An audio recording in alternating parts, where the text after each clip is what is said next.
Oh, we got a midweek show coming your way here on Birds 365 with your Mac and Mac guys. I'm Jody McDonald. That's my partner, John McMullen, as we continue to build toward the opening of camp, which is a long way off. J-Mac, you and I were talking about this before the show. You think the days are dwindling.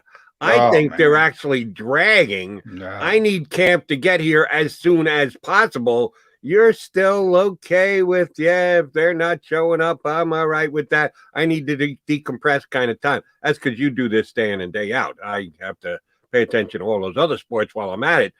So, no, the camp can't get here soon enough as far as I'm concerned. Yeah, I need another 6 months or so, Jody. I need some. By the way, Nick Sirianni probably needs about 6 months as well, if you ask him to prepare. But, I mean, the grind. I always talk about the grind for the players. It's incomparable, and people don't realize what they go through when they're fighting for off time in the off season. That's one of the reasons they do it. J.C. Treader was talking about it in Cleveland yesterday when he showed up. That for minicamp, that he's the president of the NFLPA. That's why it's a big deal for him. It's a grind. It's a grind to cover the sport. Never mind participate in it, because it never stops. It never stops. That's why we're here. Yes, it hasn't stopped this week in a couple of different spots. Oh, it stopped here in Philadelphia. And you and I have kind of touched on that. I may want to expand on that at some point today. But there is actual downtime, and the players will get it starting next week. And we'll have to come up with 4 weeks of topics and shows that aren't. And he's just going to preview mode, Jody. It's easy. It's easy, man. Okay, if you say so. Here's one topic that I thought we could have some fun with today, because we've got 2 good guests joining us. Our buddy Nick Fierro from the Allentown Morning Call, who has guaranteed us he won't be heading off to go golfing when we punched Nick up earlier this that's summer. An empty guarantee. I wouldn't be surprised if we have a backdrop with him on hole number 7 at Valley Brook. I wouldn't be surprised. All right. We shall say, the last time we had Nick on, he was good enough to come out with us. He said, I got a late invite to a tournament, so I'm in my car on my way to the first tee. And then his phone zots down on us. So we're hoping that Nick has been in front of his computer and we can get to a segment with him today without any technical issues, which we are certainly rooting for, because Nick is always good whenever he comes on. So we'll talk all birds with him coming up, less than 20 minutes from now. Then a little later, we're going to have Barry Tramel on, who I had on my national show a while back. I'm trying to remember the exact reason we had him on. I'm not even sure. It might have been because when after Doug Peterson got fired, my number one candidate for the Eagles to hire in replacement of Doug Peterson was Lincoln Riley, the outstanding quarterback guru and head coach of the Oklahoma Sooners, and a guy who's got, at least reportedly, a pretty damn good relationship with Howie Roseman, the general manager of the Eagles. And I just thought it was a natural fit. If the Eagles were going to go big in replacing a Super Bowl winning coach, I thought you couldn't do better than Lincoln Riley. And apparently Howie had a conversation with him, but it was more first conversation, first call was first the call Lincoln he Riley. made was Lincoln We Riley. actually broke that at Sports Illustrated. It was then confirmed by Philadelphia Inquirer and places like that. Confirmed all over. First call Howie Roseman made was to Lincoln Riley. That is the guy. If he would have said yes, Jody, you're right, he'd be the head coach of the Philadelphia Eagles. Thing with Lincoln Riley, and we'll be able to get better intel on that from Barry. He can pick and choose. He's one of those guys. He knows he's going to get another opportunity down the line. Some people say if you get one of 32 NFL head coaching jobs, you got to take it. This guy can pick and choose a situation. And this situation wasn't looking very good when Howie Roseman made that phone call. Remember, they just backtracked on Doug Peterson. Remember, Lincoln Riley's a coach. You're looking at an organization that fired a Super Bowl winner inside of 3 years. Carson Wentz was still here, angry as all you know what. It was not a good situation. So my assumption was Lincoln said, "Hey, I love you, Howie, but I'm not coming into that mess." Essentially, he probably put it more politically, but that's what went down. Right. And I just thought he was a natural fit with the Eagles. But if he is not ready to take the job, he's not ready to take the job. But don't discount at some point, and this will sound like I'm looking to push Nick Sirianni out the door. And I'm not. And I hope Nick Sirianni has a great run here with the Eagles and is here more than a decade. You're pushing, Jody. I am not doing that. If he lasts, say, an entire decade, longer than Bird's 365, that this show is long since gone and a memory while Nick Sirianni is coaching. Well, he's got no shot at that. That's too big a. Well, you could say he can be a Hall of Fame coach, but he's not going to outlast Bird's 365. Come on, Joe. If you say so. But that's the reason that I had Barry Tramel on, and I had never spoken to him before. But in consulting with some of my guys from CBS, who's the best guy to get on if you want to talk Oklahoma Sooner football? And everyone said, "Oh, you got to get Barry Tramel on. He's been covering forever. He is the guy who carries the word in Oklahoma." So we did. We got him on, and he was a good guest spot. And I thought it would be a good time to get him on here, not so much to revisit. I do want to ask him what he heard about how close the Eagles were to potentially bringing Lincoln Riley to Philadelphia, but also to talk about the quarterback of the Philadelphia Eagles. That would be Jalen Hurts, who, of course, had his best year in college football. Sorry, Alabama fans. Sorry, Xander.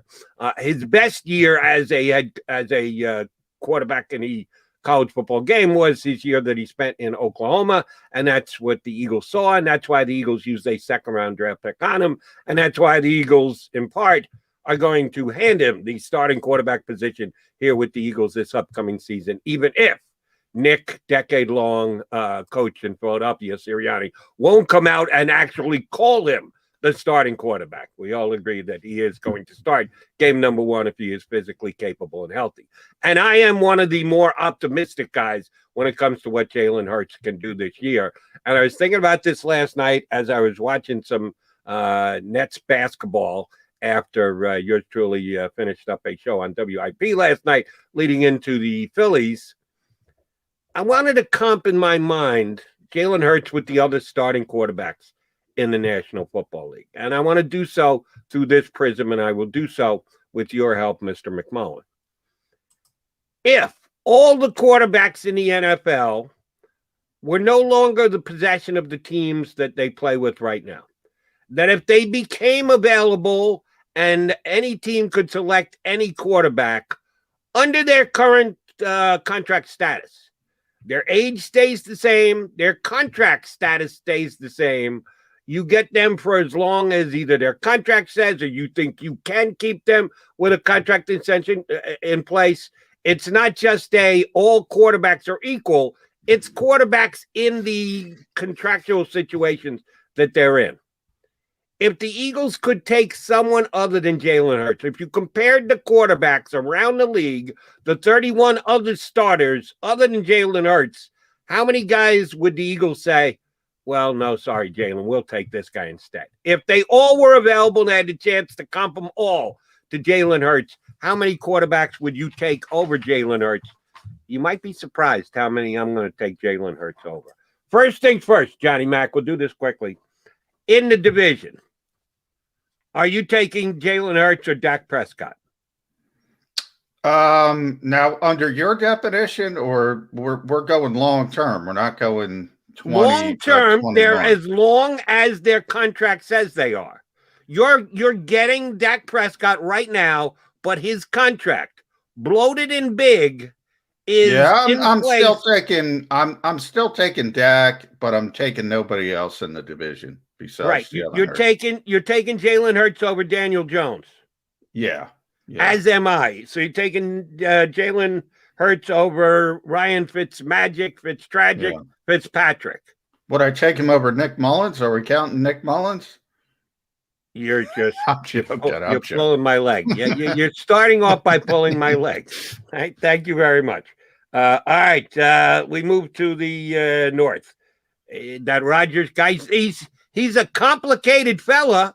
Are you going to take him or Jalen Hurts? I'm taking the complicated fella. I'm taking the Hall of Fame quarterback. I mean, Look, you can talk about age, you can talk about his personality, but I mean that guy's a home run. That guy's an MVP. That guy's on a different level. So, with all due respect, and you're putting me in a bad position with loyal listener Pamela Hurst because she's going to hate me, but no, Well, I'm then taking Aaron Rodgers. Age be damned. I'm taking Aaron Rodgers. she's going to hate me too because I'm taking the complicated fella as well.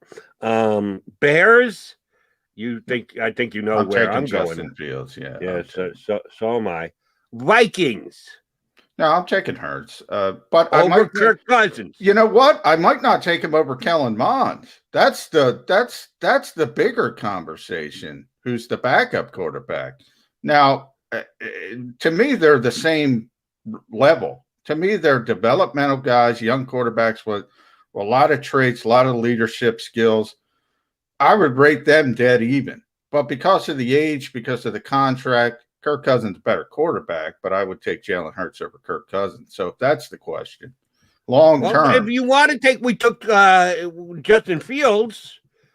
He might not start week number 1, so you can take any quarterback. You need to establish who's the quarterback you would take on that team, who you would rank number 1. It's a draw with Kellen Mond because I Yeah, like no, him a lot. We've actually seen Jalen Hurts perform in the National Football League, so I'm going to take him.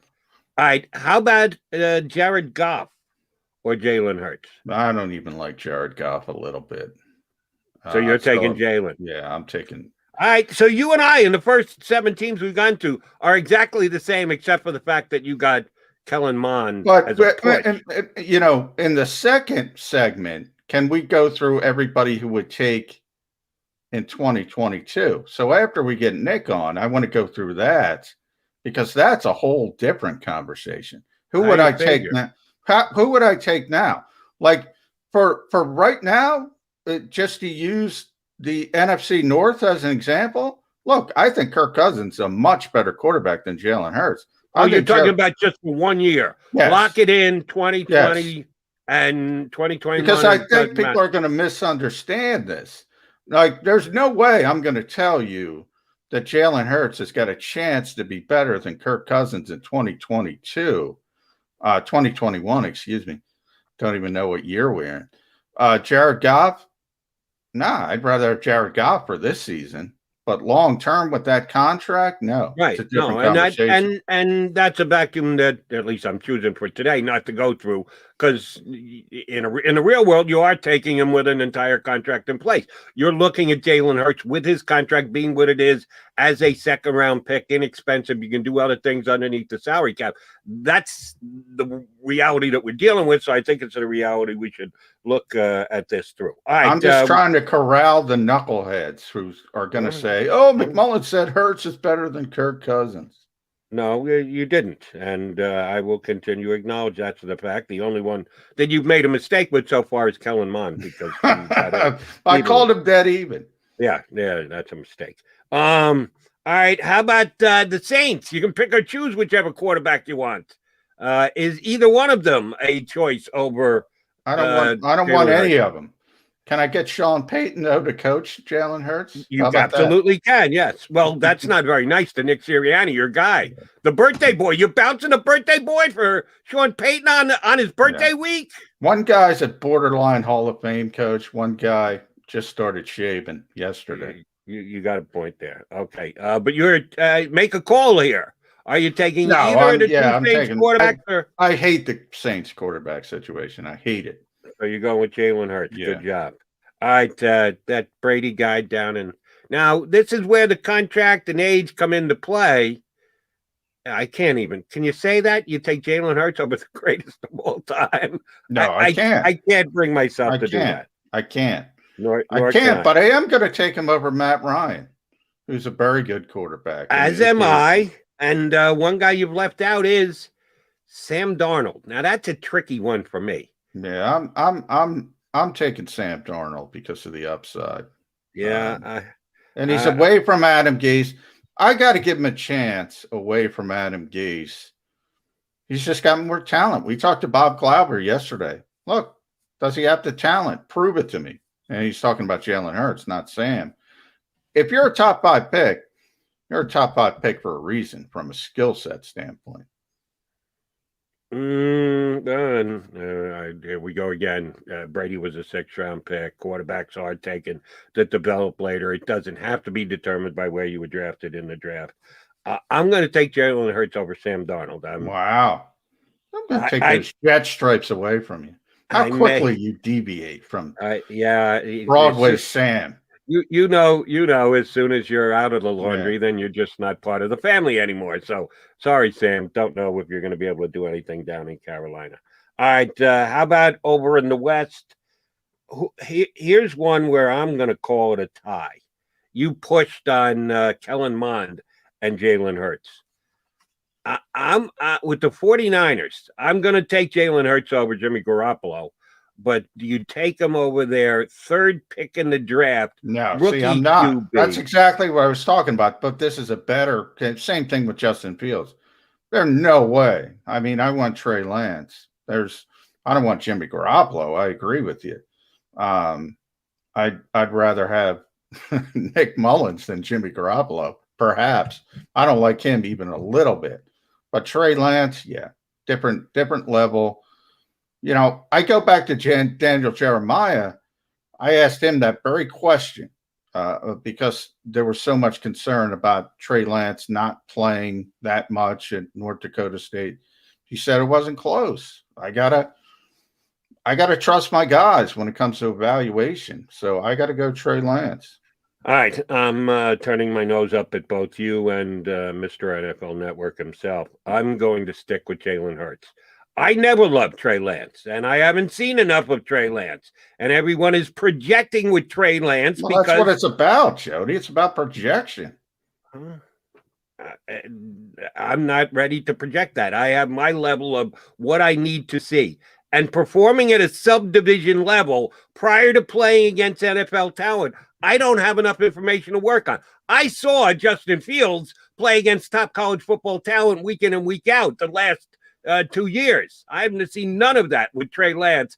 I've seen Jalen Hurts play against the National Football League level. I saw him play at Alabama, then I saw him play at Oklahoma, and I've seen him play in NFL games as the Eagles starting quarterback. I've got more of a look, a comprehension of what I think Jalen Hurts can be as an NFL quarterback over a guy like Trey Lance. I'm going to take him over Trey Lance. I'm not going to take him over Mr. Murray in Arizona. Are you? No, not even. All right. And here's one where we may disagree again. We've disagreed on a couple now. And this is one that some people will say I'm probably just a stone cold Eagle homer. I'm going to take him over the Rams' new starting quarterback. No. Yeah, I'm going to call you Homer. Yeah. Okay. I mean, I've always liked Matthew Stafford. I think he's been in a bad situation. I think he's a really good quarterback. And we'll see. He'll have to prove it this year. He's got Mr. Offense. He's got everything. Everybody loves Sean McVay. So maybe I'll have a different view of it. But, I mean, man, that guy's talented as far as arm talent. I can't go there yet. I'm going to go there just because I've never liked Matthew Stafford. I think he's been overrated since the day he was the #1 overall pick in the draft. I know he's been in Detroit. I know he hasn't had great coaching. I know he's only had okay talent around him.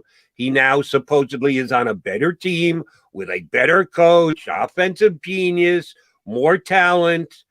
He may make a liar out of me. He may play to a Pro Bowl level this year. And if that's the case, I'll come on and I'll apologize to Matthew Stafford. And I'll also have to say, Jalen, what you do to me, buddy? I took your back against Matthew Stafford, and you couldn't even get into his neighborhood. If that happens this year, I'll do that. But today, I'm taking Jalen over Matthew Stafford, despite the fact that everyone is buying the same along the same line that you are, John. You are not alone here. I am in the minority. I absolutely admit I'm the minority here. People are making the Rams the favorite to get to the Super Bowl out of the NFC. I don't know if they're the favorite, but I do think they're going to be a really good team, and I think they're going to be a little bit different with Matthew Stafford than Jared Goff. He can just do more things. He's more. But then again, is Sean McVay going to let him do those things? Because Sean McVay is a very micro managing head coach, so it might not work out from that standpoint. But we'll see. Guy's got tremendous talent, though. Tremendous talent. Here's my prediction that come February, that you and I will coach in the same number of playoff games that Sean McVay does that month. I don't think the Rams are even going to make the playoffs. Do me a favor. Tell every NFL team that, because they all love Sean McVay. They all want the next Sean McVay. Well, they can want them all they want, but Sean McVay is going to the second consecutive I got an year. interview once to be a head coach because I had coffee once with Sean McVay. I put that on my resume, and Did you? teams wanted me. No, that's a joke. How did he take his coffee? light with sugar?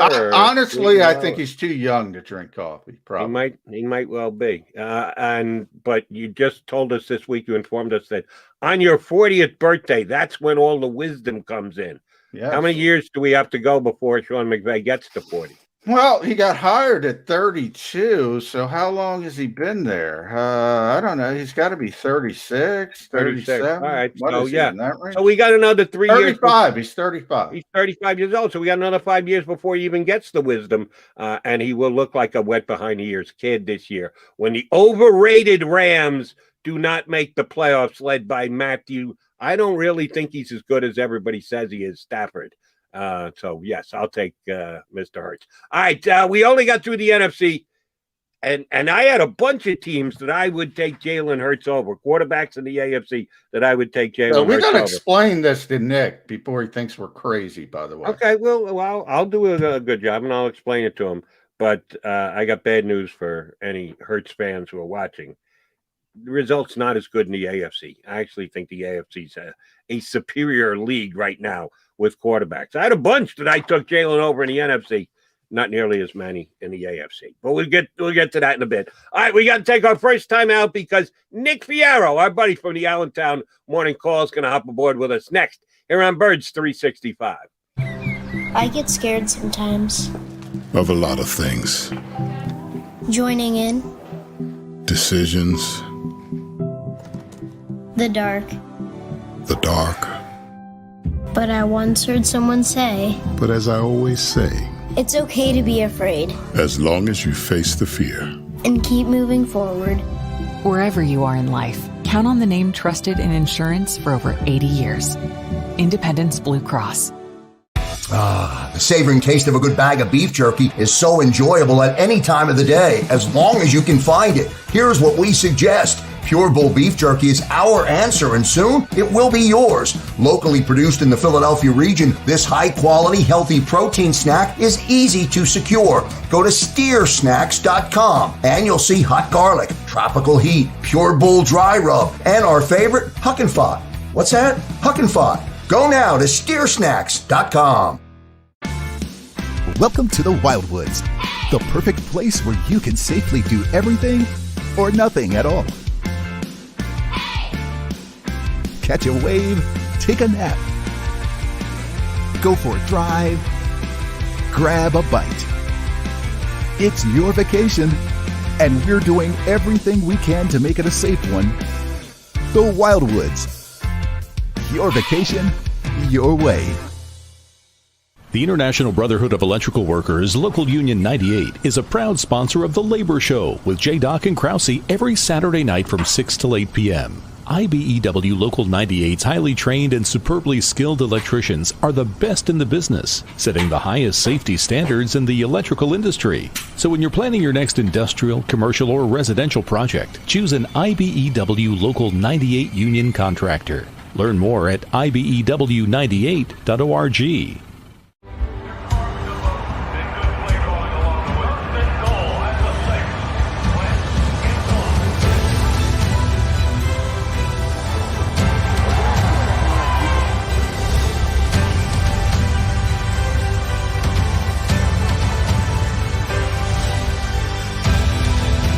Field of life, First Trust Bank is there for you.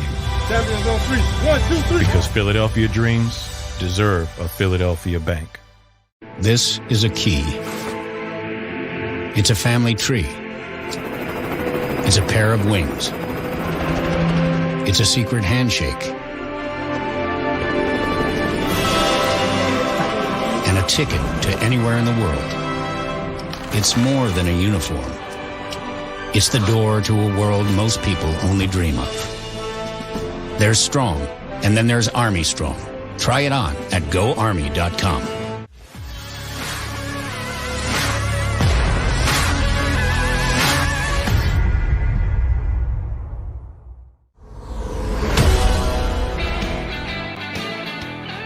This is Birds 365 here on the JAKIB Media YouTube channel. John McMullen and Jody McDonald with you. And each and every single day, we ask someone who's probably brighter than both of us to join us and just raise the show's IQ a little bit.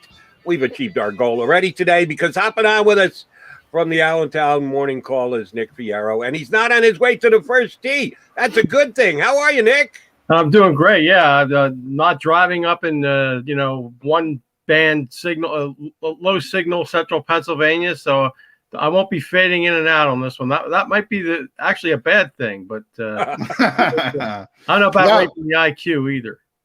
The bad thing was probably that first segment. I don't know if you heard, Jody and I were discussing what quarterbacks would you take in the NFC under their current contract, long term, not for 2021, not just for 2021, but moving forward.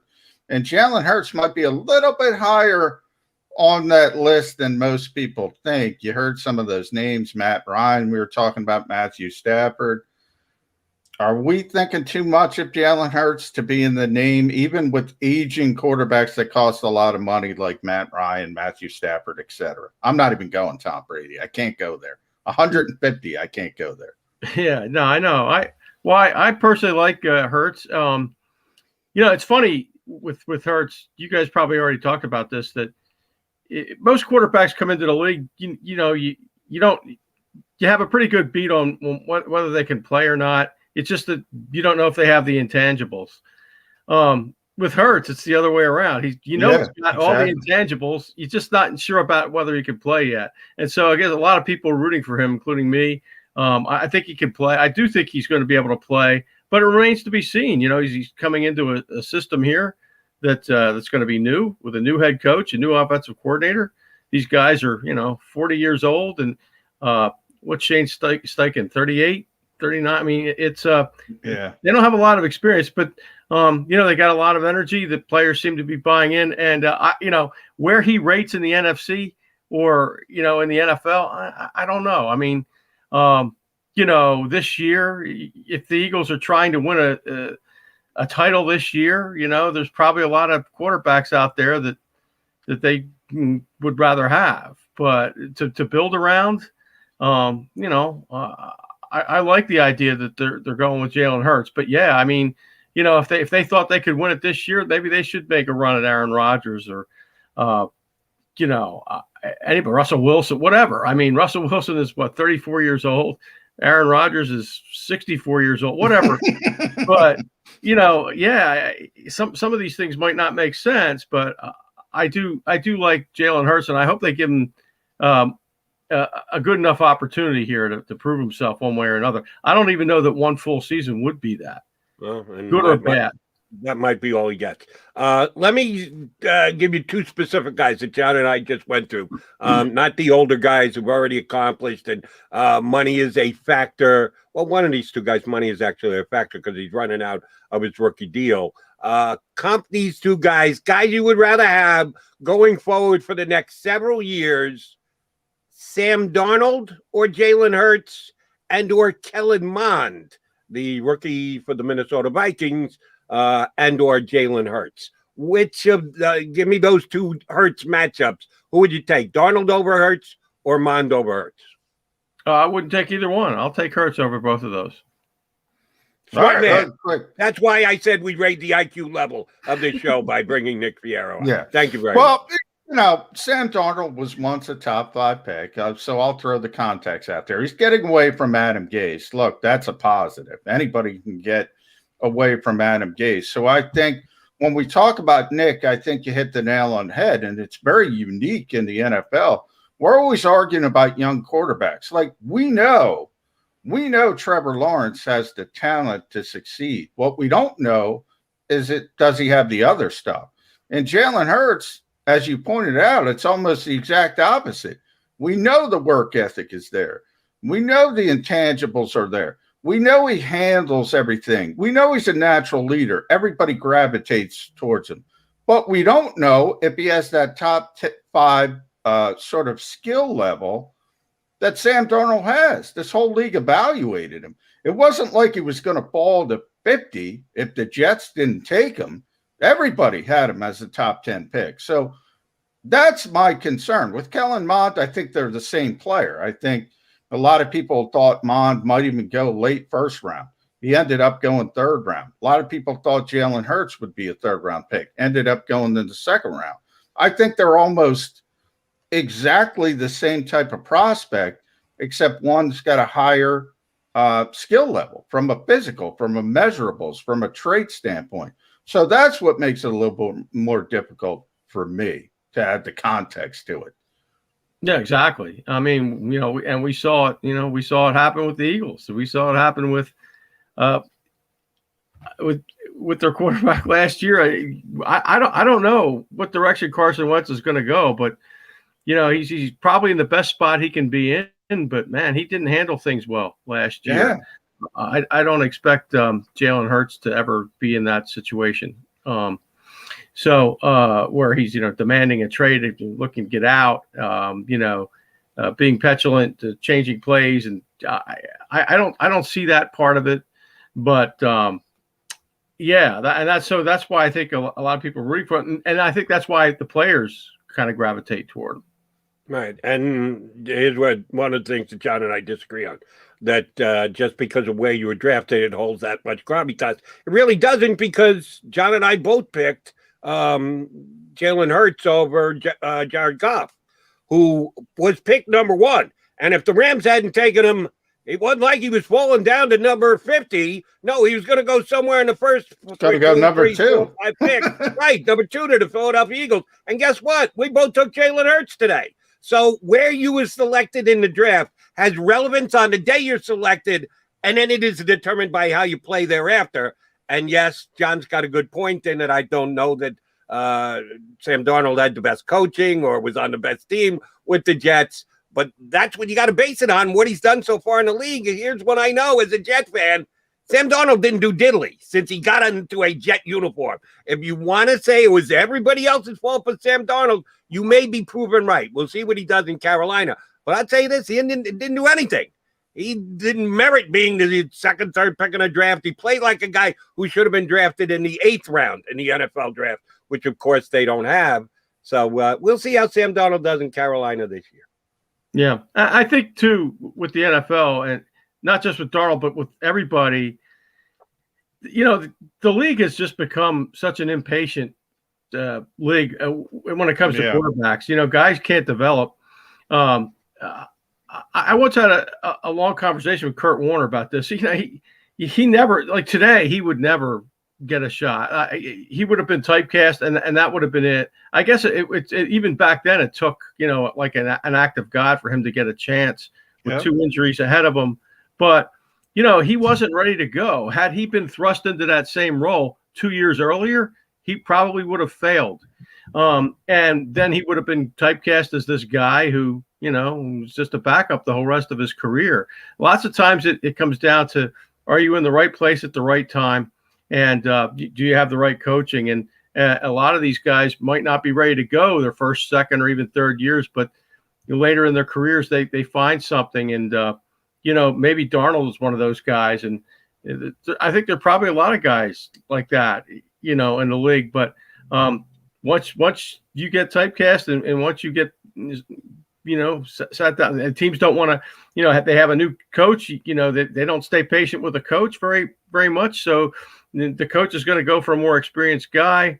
And, you know, he's not going to hang his hat on somebody who's unproven for very long. And that's unfortunately what you have in the NFL. So, who knows? Sam Darnold might turn out to be a great quarterback. I'm not going to, you know, better than Jalen Hurts, better than him. But then again, I like Jalen Hurts too. I mean, I thought that, you know, the things happened at Alabama, but look what he did after that. And had he had another year in college, whatever, I just wonder how much higher he would have been drafted anyway, or what his stock would have been. Yeah. So Nick, going back to one of your first points, and kind of marrying it up to what you just said there, he's going to get 1 year. And can he prove enough one way or the other if he's the actual answer? If the Eagles are not going to be patient about this, and there's some good and there's some bad, but they think the grass is greener, they have a top 10 pick, or Deshaun Watson becomes available or something of that nature, is even 1 year enough to barely evaluate a young quarterback in the NFL? No, absolutely not. We just saw it with all these other guys. I mean, how many guys like Goff and Wentz and all these guys who've been drafted really high are with other teams right now? When teams made commitments to them with second contracts, and then it didn't pan out for one reason or another. And so no, I don't know. Like, if Jalen Hurts has this tremendous year, throws for 4,000, 5,000 yards, 30 touchdowns, whatever, few interceptions, is that going to be, enough for me to say that he's their guy for the next 10 years? Probably not. Or if he kind of falls flat in his face, I don't know about that part of it either. I think it just depends on circumstances. And, you have to trust your football people to figure that out. And will that happen? That part, I don't know. I don't know if he'll get that kind of chance, but that's the whole league. So, I don't know. I will say this, Deshaun Watson, he's one guy I would take over Hurts right now. Oh, yeah. He's the FU player. That's what I call him, Nick. FU players. If somebody becomes available who's so good, even if you like a kid, and the Eagles like Jalen Hurts. Yeah. But if Deshaun Watson is clear and they can get him clear of allegations, he's an FU player. It all changes at that point. Yeah, absolutely. I mean, and I think the Eagles would be willing to, accept any kind of discipline the league kind of lays down, as long as they can get the that other part of it where he might not be. They don't want him going away to prison for. But I mean, if that part gets settled, which it might, they'll accept anything that the league hands down, whether it's a half-year suspension or whatever, or longer. That might even fit into their plan even more, because that'll even improve their draft stock next year. So, but if they can get that, they'll take that and they'll go forward with Deshaun Watson. But yeah, I would take him. He's young, but I would not bring a guy like Aaron Rodgers in, or Russell Wilson. I mean, what are you building with those guys? I don't see. But I would with Deshaun Watson. And the negative PR, they'll get over that. I mean, they've gotten over that before. They've done it before, yeah. And I take Aaron Rodgers and or Russell Wilson. The shelf life of the top flight NFL quarterbacks just continues to get extended by Mr. Brady, that you can bank on these guys playing longer in their careers. So I'd like to have either one of those two guys around for a while. Sorry about that. Well, the thing about Rodgers is he's had some injuries, though. It's not been like Brady's had like that one injury, like I think back around 12 years ago or so, and that was about it. But Rodgers has been in and out. That's why I wouldn't want Rodgers. He kind of stayed healthy enough to get the MVP last year, but that's only one award that he won. And your point about is 1 year going to be enough to judge Jalen Hurts is very fair and accurate. Here's where I don't have issue with it. I believe, I don't know this. Maybe we get somebody to tell us on the stream if this is the case. I believe the Eagles will give their position to Jalen Hurts well before the season ever starts, that he will full well know what he needs to accomplish if he's going to be the quarterback of the Philadelphia Eagles going forward. I don't know if they're going to break it down for him in number of touchdown passes and quarterback ranking, but they'll get the message apart. He's a really smart kid, so he's going to be able to understand it when they come. Here's what we're going to need you to do. If you do, you'll be our quarterback. If you don't, Jalen, we're not going to promise anything, and there's a good chance we're going to go in another direction. As long as they're up front with him and they tell him what is expected of him and what's at stake and what their thinking is as of right now, yeah, life isn't fair. It's probably not fair that they're going to hold him to this 1 year test it mode. But as long as they tell him what they're doing, I think he's got to be able to step up to the challenge and deal with it and just go out and win yourself a job going forward. Yeah, that's fair. Absolutely. And he can handle that, I think. I'm really anxious to see how he processes everything, goes through the season, and hopefully stays healthy all the way through and doesn't get interrupted with a bunch of injuries, which seems to always happen with Eagles quarterbacks. I mean, that's really going to be the thing too. If he plays 16 games this year, we might get a pretty good idea of what he is. If he only plays 10, is that a good enough sample size? Yeah. Now we're back into the projection business. All right. And that's, by the way, that is the business everybody's in, Jody. I mean, it's not about, I always say it, it's not about the rearview mirror. It's about looking out in front of you. It's about what's going to happen. That's why it makes it so difficult. And it's very difficult to evaluate NFL players. Now, the guys doing that, Nick, we got to talk a bit to the assistant coaches last week. Your first impressions of this staff, because it is very young, it's very inexperienced. The guys who do have experience, Stout being one of them, Tracy Rocker is a little bit older, but he spent most of his career at the college level. Jamal Singleton has been around the NFL, but mainly as a running backs coach. Do you think Nick Sirianni just turned 40? Happy birthday again, coach. Just turned 40 yesterday. Do you think he's got enough as a sounding board? We look around this league. Sean McVay had Wade Phillips, on and on. Doug Peterson had Jim Schwartz.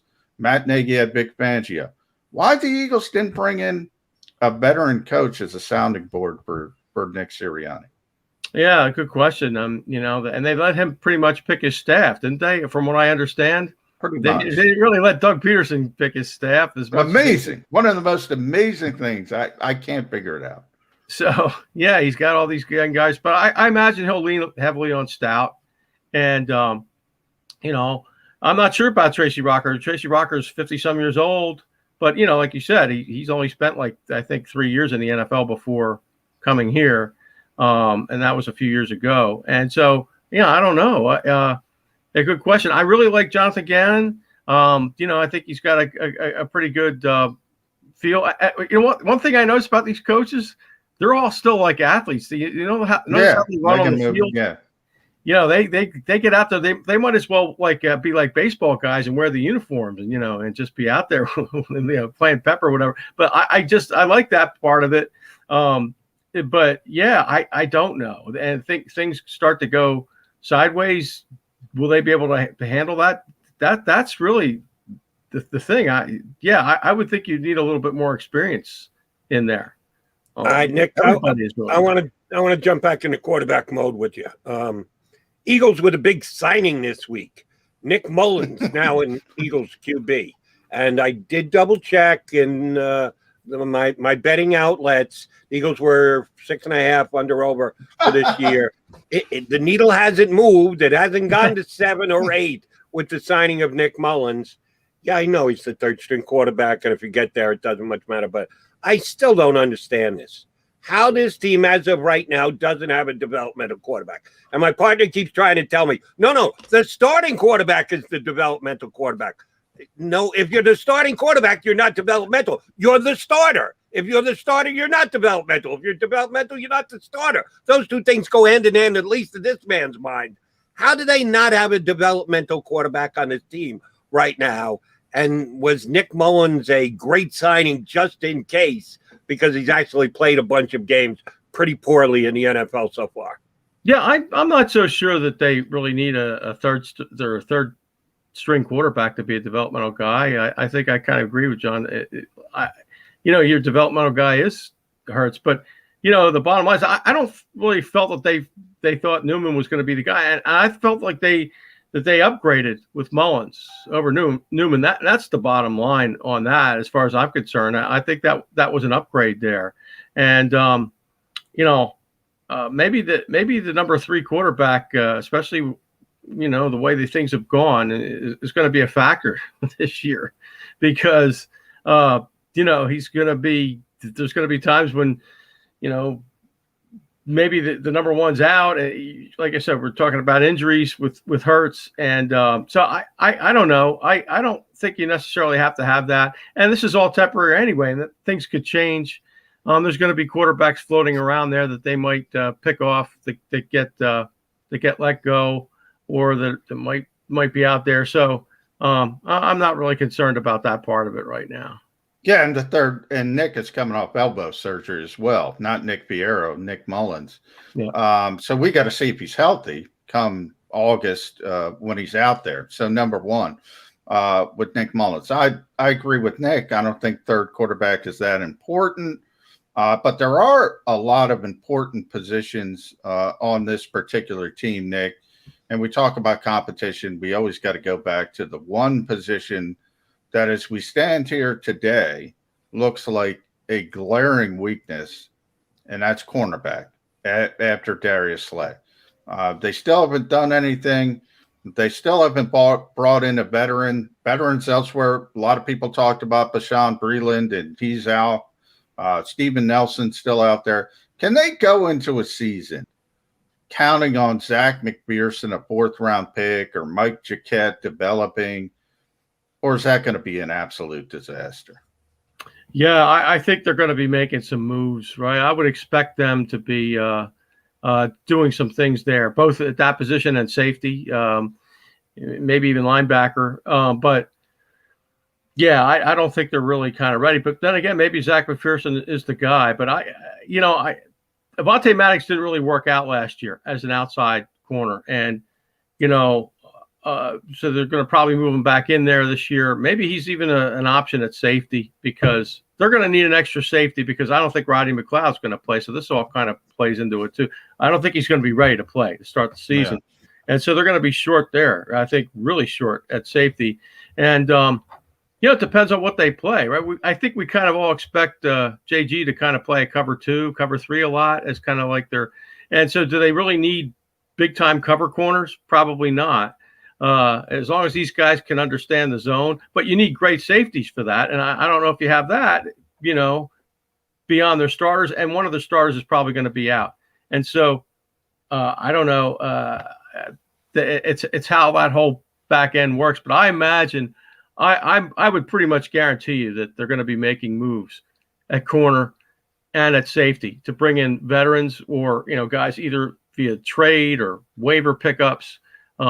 That what we have on this roster now is, the 53-man roster is going to have a couple of guys on it that are not on it right on the 90-man roster right now. Understood. And a lot of times we talk on the show about the influence of the owner. And we know that Jeff Lurie loves offense. We know that he loves throwing the football, that he would call weekly meetings with Doug Peterson to say, why don't we throw the football more than we're throwing the football, even after winning games? I wonder what Jeffrey's opinion is about another team throwing for 400 yards against the Eagles on a given Sunday. Does he get the head coach in there and then question what kind of defense he's playing and his inability to stop the pass? Or does he actually question the guy who's putting the roster together, his buddy, his pal, his right-hand man, Howie Roseman, because Howie's the guy who hasn't given that new defensive coordinator much help in the defensive backfield this offseason. How are those meetings going to work in Jeff Lurie's office, do you think, Nick? Yeah, I don't think he's going to be holding Howie Roseman accountable too much. I mean, that's pretty much been the track record on that. It's like he can do no wrong. So I don't know. I think it's going to be more along the lines of how come, if this opponent threw for 400 yards against us, how come we didn't throw for 500?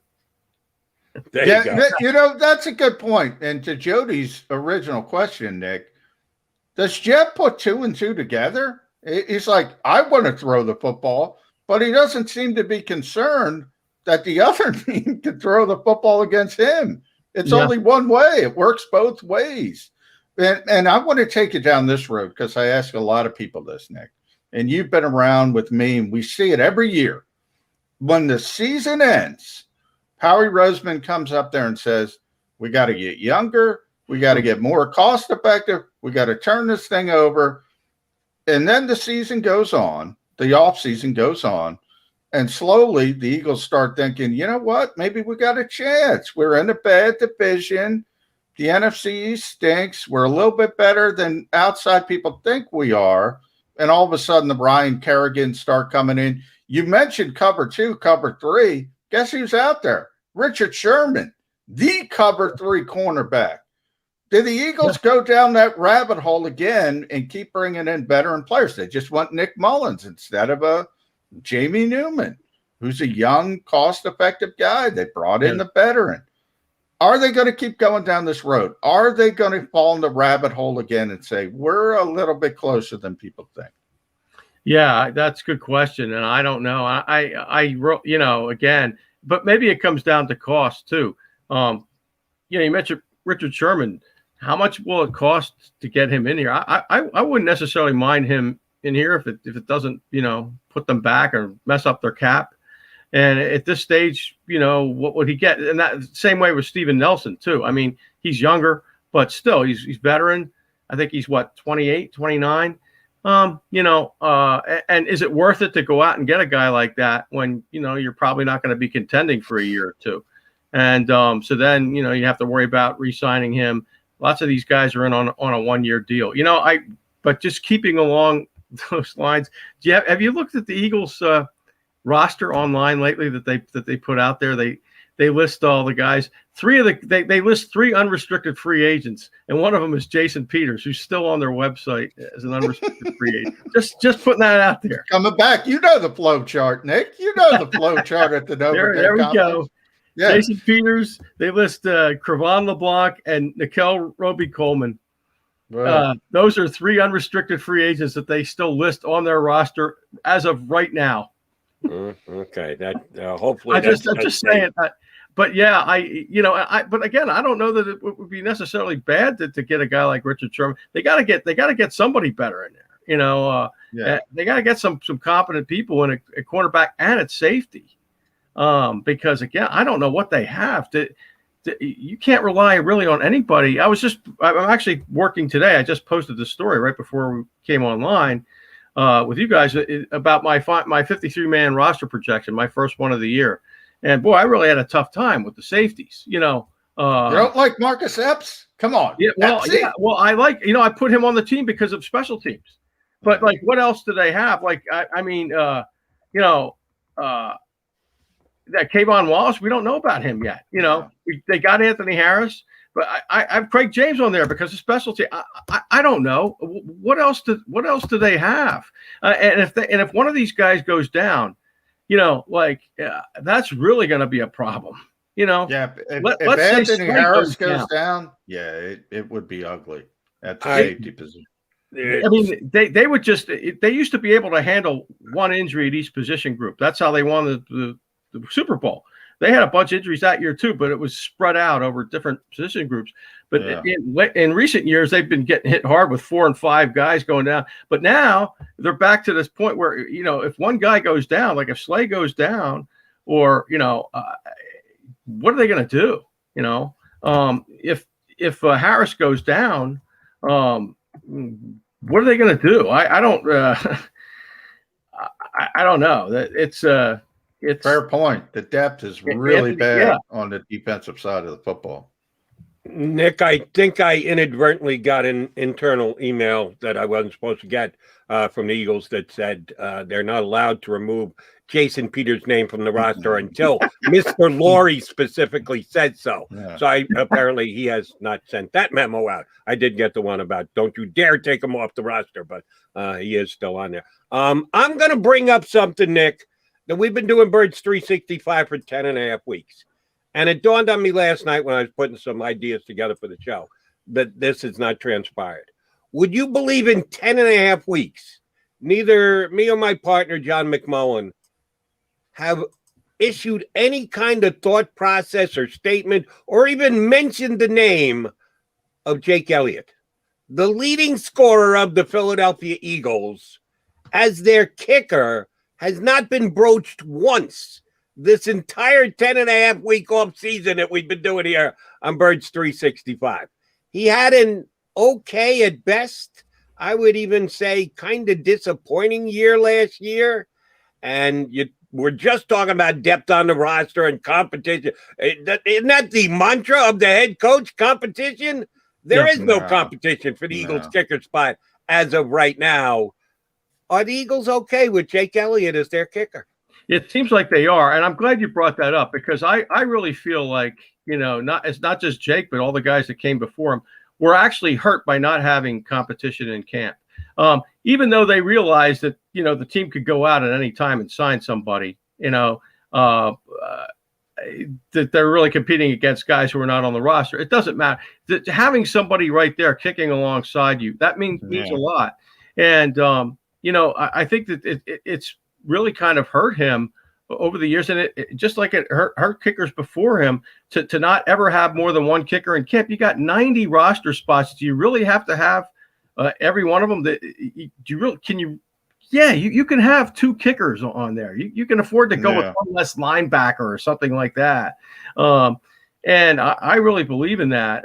You don't necessarily have to have another long snapper because I think, Lovato's kind of proved himself, but it goes that way with punter too. Now that you have a new guy, punter's worse. Aaron Cepos has never done it. At least Jake Elliott's an NFL kicker. And right. Jake, for people who don't know, Nick and Jake is great. Nick said it. Jake's great at everything. He's a great softball player. Mm-hmm. He could even beat Nick Fierro on the golf course. He is a phenomenal golfer.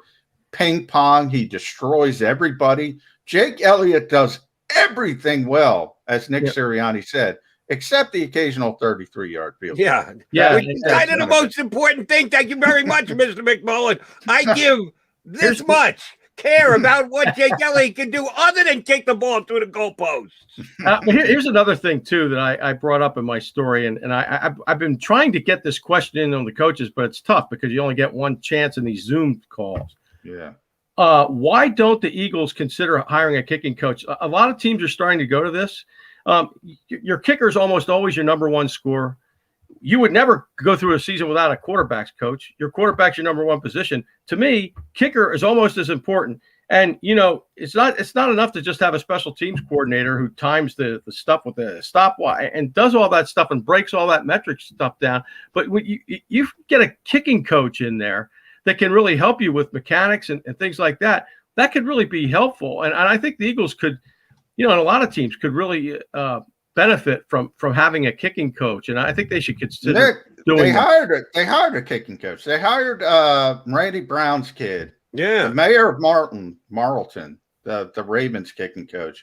Oh, I didn't know that. They hired his kid. I forget his name. So it's Randy Brown's son. He's assistant special teams coach, but he's mainly a kicking expert, supposedly.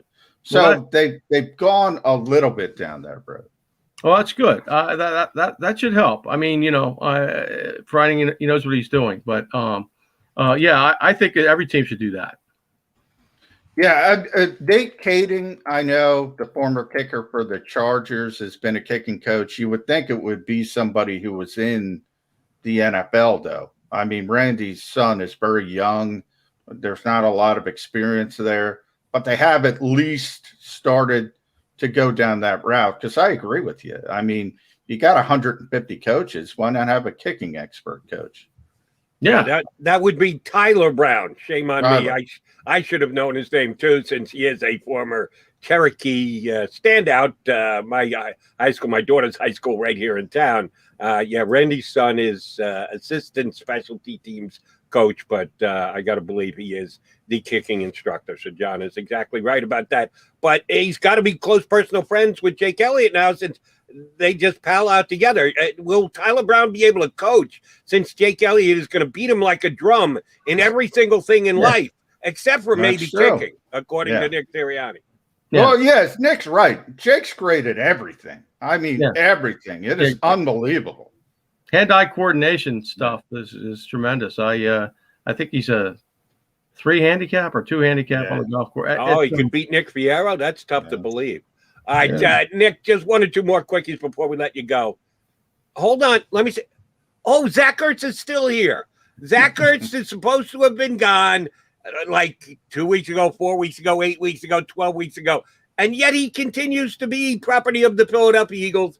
The tight end coach did specifically mention in your Zoom conference with him that, oh, he's still talking to Zach, and they're getting along pretty well. Howie Roseman is apparently holding out for getting something in return. He might be swimming upstream here, and at some point got to realize my evaluation of him isn't the league's evaluation. Is the fullback position he's actually going to stay? Will the Eagles attempt to throw their arms around him and apologize? Maybe ask Jake Elliott to tank against him in a game of golf? I don't know what they can do to make up with Zach Ertz, but is there any chance of that happening?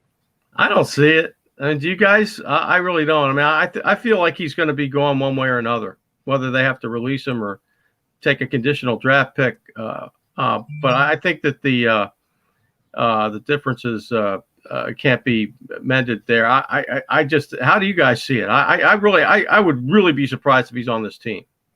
No, I agree. I don't think he's going to be here, Nick. I don't think they want to do it to a rookie head coach. Zach's not going to be happy if he's here. Now, he's going to be a professional, but why do you want to bring that into your locker room for a rookie head coach that's kind of feeling his way? I don't think it makes sense from either side's perspective. And they brought back Richard Rodgers, so at least they have that safety net of having a tight end behind Dallas Goedert, which is, that was another position. Before Richard was back, we were talking about undrafted free agents like Jack Stoll or Tyreek Jackson as a developmental prospect. You were just doing your 53-man roster. Who'd you have on tight ends? Yeah, well, I was considering just having just the two. I didn't put Ertz on there, but then at the last minute I decided to add Kroom, but as the third guy. But I don't know that that's a lock. I mean, anything can happen there. They might only keep two if all they have is two. They've done that in the past under Andy Reid. They only ever carried two tight ends. Doug only carried two. Killed me in the roster pool the 1 year because he only kept two tight ends. So they could very well do that, but it just depends on how they want to run their offense, and if they want to be more tight end heavy, which the Eagles have been. Let's face it, they've needed all three tight ends, and they especially last year, when they had to turn to Richard Rodgers, who was basically unavailable to them in 2018 and 2019 because of injuries, and then it turned around where the other two guys got hurt, and then they needed him, and he was there for them. And so, I think they need three. They probably do need three, but is the third one going to be Kroom? I don't know. There's going to be guys out there that's another position where you can see some movement maybe. So, and maybe this 6'7" guy. He's just a huge. He is unbelievable. On the field, I was like, who the hell is this guy? Yeah, he looks even bigger in person. Doc Rivers could use him tonight. He could use Tyreek Jackson tonight. He is long. Tyreek Jackson. All right, so you can go online to the Allentown Morning Call and check out Nick's first foray into the 53-man roster. Is your next article the 12 or 16-man practice squad? Because if you're going to take poke and hope shots, you might as well go all the way through the practice squad. Yeah, right, we with the beat writers, we have this pool every year. We put in we have the contest, and I lost on the tiebreaker the 1 year to Les Bowen a couple of years ago on the practice squad because I wasn't even aware of the rules, and I had one guy. They changed the rules so much. Yeah, they changed them so much. So I'm really I'm not getting into the practice squad, man. And after that just spoiled my whole thing. I don't get in the pool anymore. You're gonna have to get. Well, Doug screwed me the 1 year by only keeping the two tight ends. I'm like, well, the guy plays 12 personnel. He's got to keep three tight ends. No, he kept two. I go, Doug, you screwed me. I was this close to being back-to-back champion, Nick. 2 years in a row, and I lost because Doug kept two tight ends. I'm just giving you guys advanced advice. Tyree Jackson practice squad. He will be here. He will be here, but it'll be on the practice squad. He will not make the regular roster. Feel free to use this information as you see fit in any competitions you guys may have. All right, we got to run. Nick, glad to have you aboard. hopefully next time you got a golf date and you got to say no, and then we got to work on it to get you up and on the show again. But thanks for hanging with us today. Continue to enjoy your downtime. Great. I enjoyed it, guys. Thanks, Nick. Nick Fierro of the Allentown Morning Call here with us on Birds 365. All right, ran a little long there. We'll take a timeout, come back. John and I are going to run through the AFC, our comparison, take Jalen Hurts or the present-day quarterback of another starter. We went all the way through the NFC. We agreed on more than I actually thought we were going to. We disagreed on a couple. AFC, I'm not going to be quite as Jalen leaning as I was in the NFC. We'll get my partner Mac Man's picks with that coming up next here on Birds 365. I get scared sometimes. Of a lot of things. Joining in. Decisions. The dark. The dark. But I once heard someone say, But as I always say, it's okay to be afraid. as long as you face the fear. And keep moving forward. Wherever you are in life, count on the name trusted in insurance for over 80 years. Independence Blue Cross. The savoring taste of a good bag of beef jerky is so enjoyable at any time of the day, as long as you can find it. Here's what we suggest. Pure Bull Beef Jerky is our answer, and soon it will be yours. Locally produced in the Philadelphia region, this high-quality, healthy protein snack is easy to secure. Go to steersnacks.com, and you'll see hot garlic, tropical heat, Pure Bull dry rub, and our favorite, Huck and Fod. What's that? Huck and Fod. Go now to steersnacks.com. Welcome to the Wildwoods, the perfect place where you can safely do everything or nothing at all. Catch a wave, take a nap, go for a drive, grab a bite. It's your vacation, and we're doing everything we can to make it a safe one. The Wildwoods. Your vacation, your way.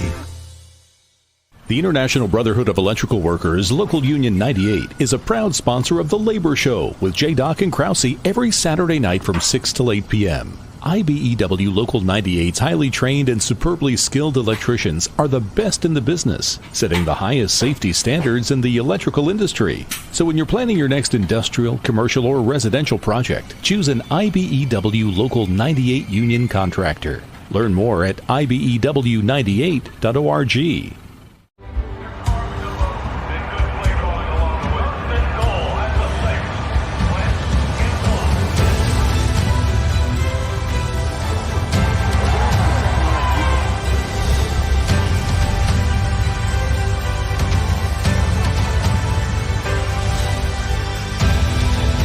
Field of life, First Trust Bank is there for you. Because Philadelphia dreams deserve a Philadelphia bank. This is a key. It's a family tree. It's a pair of wings. It's a secret handshake. And a ticket to anywhere in the world. It's more than a uniform. It's the door to a world most people only dream of. There's Strong, and then there's Army Strong. Try it on at GoArmy.com.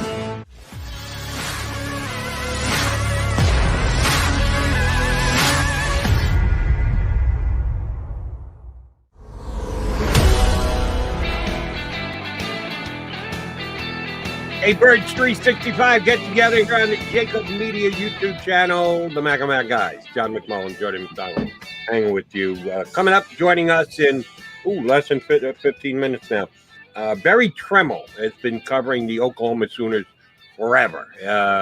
3 decades worth of coverage out in Oklahoma. He does it for the Oklahoman these days. He's one of their lead sports columnists, but certainly in that town, that's going to include covering the Sooners. That'll be a fun time to get him on. Certainly a guy who saw Jalen Hurts up close and personal, the phenomenal year he had in Oklahoma, the relationship between Howie Roseman and Lincoln Riley. We got a couple topics we can run by Barry Tramel. He's going to join us in less than 15 minutes. I started today's show asking John McMullen how he would fit Jalen Hurts in with comparisons of other quarterbacks in the National Football League right now, the starters and or if it looks more like the backup or the just drafted quarterback is going to eventually take over as the starter, even if they're not the starter on opening day, feel free to use any quarterback on the roster as a choice to measure against Jalen Hurts as to who you would take, contract and all. If a guy is under contract and is going to make X amount of dollars and take up X amount of cap space, you need to factor that in going forward as compared to Jalen Hurts. I actually chose Jalen 8 times over the 16 quarterbacks in the NFC. I had 7 where I had to say no. Well, I'll take Aaron Rodgers. Sorry, I'll take Aaron Rodgers over Jalen Hurts. I don't think that's any disgrace. And I had 1 push. I pushed in San Francisco, where I understand Trey Lance is the 3rd pick in the draft this past year. But I have my questions because he didn't play at the highest level. We'll see. He may turn out to be the best quarterback in the NFL at some time during his career, or he may never live up to snuff. So I called that one a push. John had Jalen 6 times, 9 times another quarterback. He had 1 push with Kellen Mond of the Vikings. We did the NFC, John. You ready for the AFC?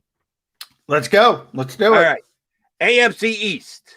Are we taking Jalen Hurts or that Allen kid from Baltimore? Yeah, not close. Josh Allen. Yeah, that would be correct. All right. How about Jalen Hurts and his former teammate who once replaced him down there in Alabama? By the way, there was a little bit of a scandal yesterday in Miami because Tua was throwing 1 million interceptions at minicamp practice, which is meaningless, by the way.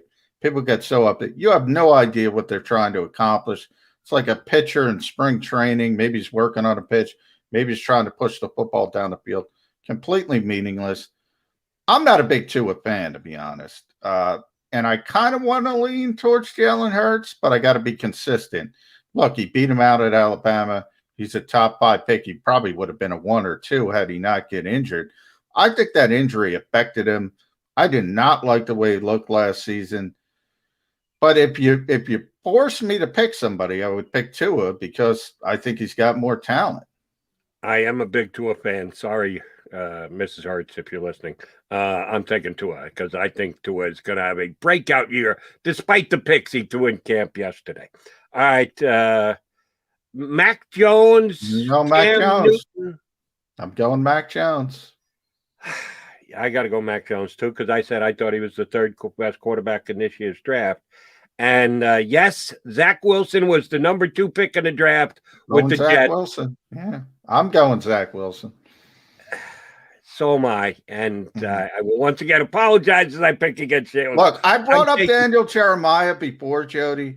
I told you, I did the math. I asked 7 different guys, 7 different well-known personnel people, some of them on this show.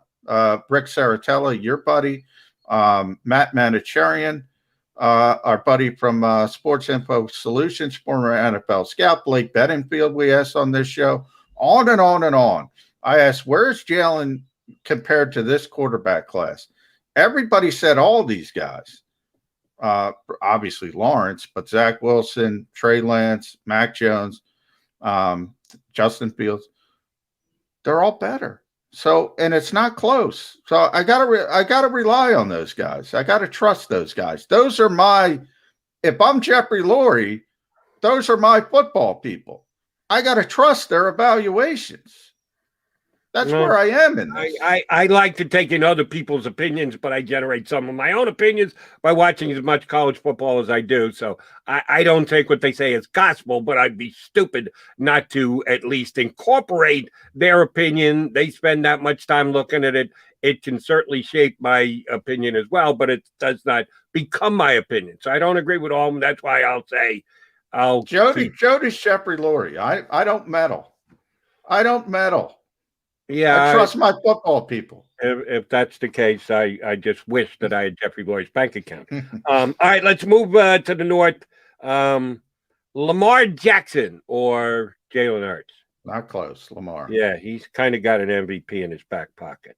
Joe Burrow or Jalen Hurts? Not close, Joe Burrow. But I will say this, Joe was coming off a really, really significant knee injury, similar to Carson Wentz. It wasn't just the ACL, Jody. There was MCL damage. There was PCL damage. I got a little concerned about his health, but I can't predict his health, so I have to go Joe Burrow. As do I. All right. Big Ben Roethlisberger. No, I take Jalen, and that's crazy because Ben's going to the Hall of Fame, first ballot, but this is about long term, and he's on fumes at this point. His better days are behind him. How about this one? Another Oklahoma comparison. We'll get Barry Tramel up here in about 7 or 8 minutes. Baker Mayfield. No, I'm taking Baker. I'm taking Baker. I'm taking Jalen.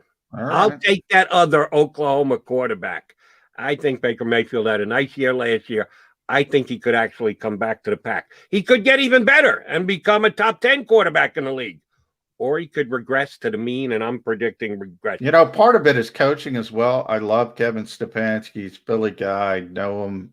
I think he's going to be a great coach in this league for a long time. So I think Baker Mayfield set up well from a coaching standpoint as well. I'm a Stefanski guy too, but I'm not as married to Baker as some other people are. All right. How about Ryan Tannehill? Or I think Ryan Tannehill is the most underrated quarterback in the NFL. So I'm going Ryan Tannehill. Early season, same with your guy, Jody. Same with Sam Darnold. This is partial why I still think Sam Darnold has a chance. Ryan Tannehill exists. As soon as he got away from Adam Gase, all of a sudden, bang, he becomes a really effective quarterback. Although I think Tannehill will absolutely put up better numbers because he's got more talent around him, I think Jalen Hurts is just as good a quarterback and isn't making 20-some-odd million dollars like Ryan Tannehill is. I'm taking Jalen Hurts. I know that's a bit of an upset pick, but I'll take it. Carson Wentz or Jalen Hurts? Oof, that is a tough one. This is it's not. The Eagles made the decision for you. This is Soapy's choice for me. No, the Eagles didn't make the decision. If we're up to the Eagles, Carson Wentz would still be here. Carson Wentz stomped his feet to get the hell out of Philadelphia as a petulant child act. So for that standpoint, now you're talking me into it. I'm going to go Jalen Hurts only because of the off-the-field stuff. And I don't like the way Carson Wentz handled the situation. We agree on all fronts there. Deshaun Watson, like you said, he's an FU player. Sorry about that, Jalen. FU, we take Deshaun if he is even capable of playing. He's not in the Texas prison league. Right. But I've watched some good prison/Texas movies called The Longest Yard. So maybe not the second longest yard, the original longest yard. I like them both. The original was better, but the second one with Sandler was not terrible. It was not terrible. It was Sandler. Sandler's always good. And if they got to make a Longest Yard 3, Deshaun Watson can star in it. Trevor Lawrence, not close. Move along. That Mahomes guy, I'm pretty sure you've heard of him. I think most of our listeners have heard of him. We're going there. Either of the Broncos quarterbacks? No, can't stand Drew Lock. Teddy Bridgewater, never been the same since the injury, so I'll go Jalen Hurts. Jalen Hurts, right? That Herbert guy from Chargers looked pretty good his first year. I think you got to go there. And here's the other one. Here's my one push in the AFC. Derek Carr is a good quarterback. I get it that he's a good quarterback, and he's certainly achieved a lot more than Jalen Hurts has. But he's getting a little bit older. He is on a mega contract. Do I believe there's any more upside to Derek Carr? No, I don't. So just purely on upside and potential, I'm going to call this one a push. I know I should take Derek Carr because Derek Carr has had a more successful career and has put up better numbers and has shown some things that Jalen Hurts hasn't had a chance to show yet. But because of contract status, I'm gonna call this one a push. Did you take? I don't think you took an AFC push. You're taking Derek Carr. No, I'm taking Derek Carr. Derek Carr's a little bit in the same vein of Ryan Tannehill. I think he's underrated, if anything. I don't think he's quite as good as Tannehill, but I think he's a really good quarterback. He's only 30. Yeah, you got to pay guys on their second contract. When he got that contract, he was the highest paid player in the history of the NFL. look, now it's almost cost effective. So, yeah, I still got to take Derek Carr. Now, I'd love to get Derek Carr away from John Gruden, and I think it's a no-brainer, but you can't do that. Yeah, I think Derek Carr is actually better than Tannehill. That's why I had Jalen Hurts over Tannehill, but I'll call Derek Carr and Jalen Hurts a push. Well, you don't like Ryan Tannehill, man. No, no, don't. I think that I give credit to the offensive game plan in Tennessee the last couple of years, that when you've got a guy like Derrick Henry that you can turn around and hand the ball off to, it makes your passing game that much more effective. And he's good enough that he can take advantage of that most defenses show more respect to Derrick Henry than any other back in the National Football League. And that's why I think Julio Jones could have a damn big year in Tennessee this year. And well, he's still got those guys around him, Jody. That's part of it. Yeah, he does. But I'm trying to measure him with what the Eagles would have. That's the way I kind of formulated the question. You're bringing Ryan Tannehill in to replace whoever is the Eagles quarterback. And Jalen Hurts is going to have to play with the players that they have here in Philadelphia. If you put Jalen Hurts on the Tennessee Titans with Julio Jones and Derrick Henry, I think he could throw for 35 touchdowns and 4,000 yards. And, oh, by the way, take off and run with the ball every once in a while, which would make trying to cover Julio Jones even that much more difficult. So I thought it'd be a fun little exercise. I think we have established we're both Jalen Hurts' fans. There are some Jalen Hurts critics out there. McDonald and McMullen, not nearly as critical as others. Chris Sims. But Chris Sims. What he rank? Didn't have him in the top 40 quarterbacks in the NFL? Top 40. Just because he once threw the ball for an NFL team doesn't mean that he knows what he's talking about. How do you do that to the young man? I don't understand. He also had my guy, Justin Fields, as the 28th pick in the first round. Yeah, that's right. When Jalen Hill's the best quarterback in the NFL, we'll get back to Chris Sims. But John and I are bigger fans than some others. I'm just a little bigger fan than John. So we'll get the opinion of our next guest, who I'm going to guess was a pretty big fan of Jalen Hurts because he had a damn good year when he was out there in Oklahoma. We're going to talk to Barry Tramel from the Oklahoman. Been covering Sooners football for a long time. We'll get him up next here on Birds 365. I get scared sometimes. Of a lot of things. Joining in. Decisions. The dark. The dark. But I once heard someone say, But as I always say, it's okay to be afraid. as long as you face the fear. And keep moving forward. Wherever you are in life, count on the name trusted in insurance for over 80 years. Independence Blue Cross.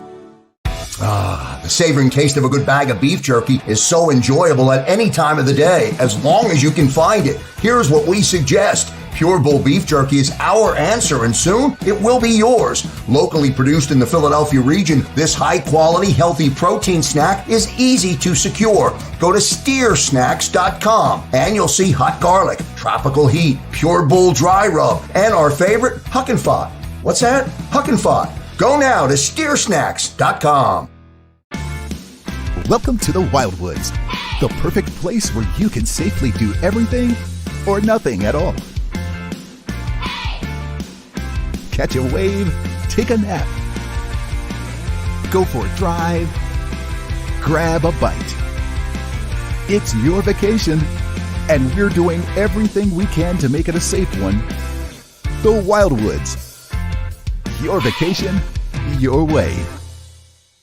The International Brotherhood of Electrical Workers, Local Union 98, is a proud sponsor of The Labor Show with J. Doc and Krause every Saturday night from 6 to 8 p.m. IBEW Local 98's highly trained and superbly skilled electricians are the best in the business, setting the highest safety standards in the electrical industry. So when you're planning your next industrial, commercial, or residential project, choose an IBEW Local 98 union contractor. Learn more at ibew98.org.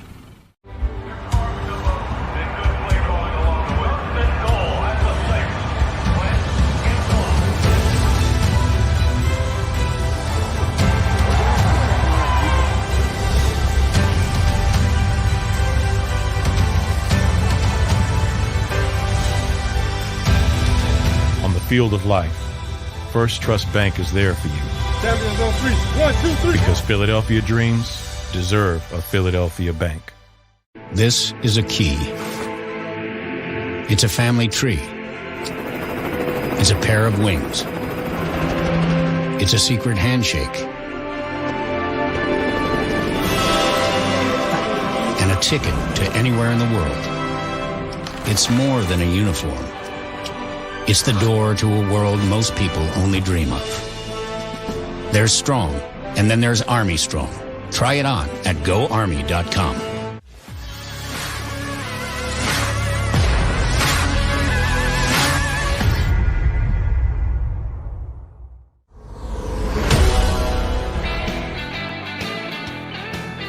Thanks for tuning in to Birds 365 here on the JAKIB Media YouTube channel. Mac guys, John McMullen, Jody McDonald, with a special guest joining us here. We know the Eagles' upcoming season that will be dictated in a large part by how their starting quarterback plays. And we believe their starting quarterback is going to be Jalen Hurts. Well, a guy who got a chance to see Jalen Hurts at his finest, against all apologies to Alabama fans, I think Hurts had his best year as a member of the Oklahoma Sooners. He had a first-hand seat for it. He's been covering the Sooners for decades out there in Oklahoma. Barry Tramel joins us here on Birds 365. Barry, Jody Mack, and John McMullen here. Thanks for hopping on board. You bet. How you guys doing? Doing well, Barry. Thanks for joining the show. Before we get into the quarterbacks, because we want to delve deep into that with you because of what's been going on in Oklahoma, I do want to rewind a little bit because I work at Sports Illustrated. We were the ones who kind of broke the story that others confirmed. The first call the Eagles made when they moved on from Doug Peterson was to Lincoln Riley out now Oklahoma. Obviously, NFL teams have a big interest in Lincoln. He could probably pick and choose his spot. From your standpoint, where is Lincoln as a potential future NFL coach? Would he consider it at some point? And has he considered it from anybody to this point? Well, I mean, I think he considers all those calls. I don't have any doubts that he gave serious thought to the Eagles. I just think at this time in his life, he's still a young man. He's still in his 30s. I forgot to say, I think he's 38 now. He's still a young man. His entire career's in front of him. So he's a very sharp guy. I don't think he's got the future planned out. I think he makes decisions as they come. And I think right now he's content at Oklahoma, but I don't think that's necessarily a 20-year plan. Clearly the NFL is interested in Riley and his offensive acumen. I mean, around the Big 12, we sort of shake our heads. The Arizona Cardinals hired Cliff Kingsbury, for crying out loud, who was an out-of-work Big 12 coach.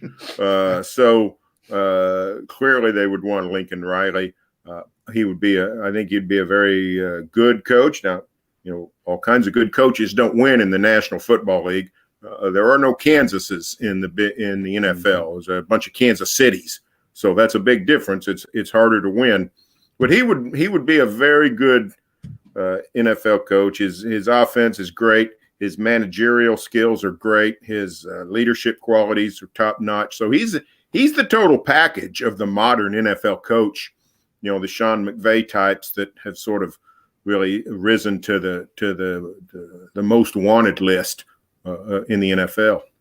Are we potentially looking at one of these good news, bad news scenarios, Barry, in that I should say if, but for the purpose of this conversation, I'll say when the Oklahoma Sooners win a national championship, the head coach doffs his cap and rides off into the sunset and says, yes, now it's next up is the next challenge. That's taking an NFL team to a championship as well. Could it be that he'll stick around because he thinks he kind of owes it to all the Sooner fans out there and those who gave him the chance at his biggest head coaching job?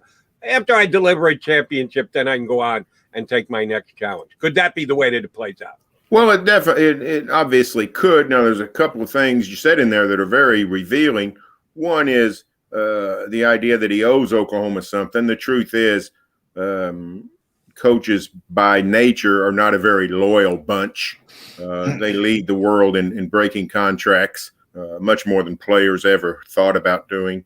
But I do think Lincoln has a sense of loyalty to Oklahoma because they did sort of go out on a limb with him. He was head coach at the age of 34, which is remarkably young to get a job like Oklahoma, for crying out loud. So, it's probably one of the 10 or 12 best football jobs, pro and college, in America. To give it to a guy who, 2 years earlier was working in Greenville, North Carolina, running the offense at East Carolina University. That was a leap of faith for the Sooners. Now, the more you're around Lincoln Riley, you sort of realize it wasn't that big a leap of faith. He's clearly, the real deal. Most people could see it, and Oklahoma did. And OU has a strong history, not just strong, has an 80-year history of hiring assistant coaches and giving them the head coaching job with the belief they will succeed. It's the Oklahoma way, always has been, and almost always succeeds. So there were reasons for that to happen, but I do think he appreciates that the opportunity he was given at such a young age. I also think, though, that there is an innate belief in most coaches that they want to see how they can do at the other level. We're seeing it with Urban Meyer now down in Jacksonville. We saw it with Nick Saban, for crying out loud. I mean, he tried it, didn't like it, got the heck out of Dodge very quickly. But most of these people on that level of coaching have a sort of desire to try it out, and that probably exists in Lincoln Riley. Conversely, though, there are some differences in college and NFL coaching, and one of those is job security. And if you're Lincoln Riley and get a call from the Eagles, a very solid organization, a long history of good culture, a long history of winning on a regular basis. It's not the crazy Raiders. It's not an inept organization like the Jaguars. I mean, it's a solid football machine. And yet Doug Peterson wins a Super Bowl, and 2 years later, or maybe it's 3, I can't remember the timeline, but he's out on the street. Yeah. And if you're Lincoln Riley, you think, I'd have to make a long list of bad things happening before Oklahoma would want to get rid of me. So it's almost job for life if you're Lincoln Riley at Oklahoma. It's a place you can keep winning year after year. So there's a lot of things on the college level at a job like that makes you say, I got it pretty good here. Yeah. You mentioned that history at Oklahoma, which is unbelievable. And they've had a lot of great quarterbacks. We had Sam Bradford for a couple of years here, former #1 overall pick. But recently, Barry, I mean, it has been unbelievable. From Lincoln's start, Baker Mayfield, #1 overall, Kyler Murray in the #1 overall, into Jalen Hurts, who's second in the Heisman voting. Now you have Spencer Rattler, who's going to be a top 5 pick. We don't know what's going to happen, but I'm going to guarantee he's going to be a top 5 pick. What is it about this guy in quarterbacks that he's able to do? And maybe these are not the typical skill sets, traits from a not skill set standpoint, from trait standpoint. Baker's not big. Kyler's not big. Jalen's not big. What is it about him and his offense that makes quarterbacks develop at that level? Well, there's a couple things. One, he's just a brilliant offensive mind. I mean, he does things, and, me talking about intricate offense would be like me talking about, thoracic surgery. I have no idea what's going on a football field. I don't know how I only know when things do work. I don't know why they work. No. But Lincoln's one of those guys that knows how to make defenses do things you want them to do, and then attacks the weakness and those kinds of things in terms of formations and motion and rhythm and all those things. So he just got that. He's got that offensive knack that some people have. Most coaches have it on some level. He's got it at a very high level. He's also an outstanding communicator. He coaches the quarterbacks at Oklahoma, so he's with those guys every day, and he clearly knows how to teach them and lead them and get them to do what he wants them to do. He's superb at identifying your strengths. You mentioned that these different guys, they're not big guys, but they're all different. I mean, the idea that when Baker Mayfield transferred to Oklahoma in January of 2014, the idea that someday he was going to be the overall #1 draft pick in the NFL and then become a Cleveland Brown folk hero as the guy who leads this team out of the wilderness. There's nobody believing that. I mean, this is a guy that was, not even offered a scholarship to Texas Tech coming. When he came to Oklahoma, he basically came to Oklahoma unrecruited. Bob Stoops introduced himself to Baker Mayfield after Baker was already enrolled at OU. So it's just sort of a kooky series of events, and yet they turned that guy into, what we see with the Cleveland Browns. You get to Kyler Murray. Kyler Murray has been voted by reputable sources the greatest high school football player in the state of Texas history.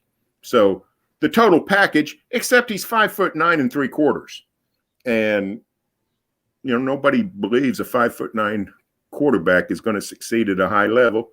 They figured out how to not just make it work, but make it work great. And now he's got a bright future with the Cardinals.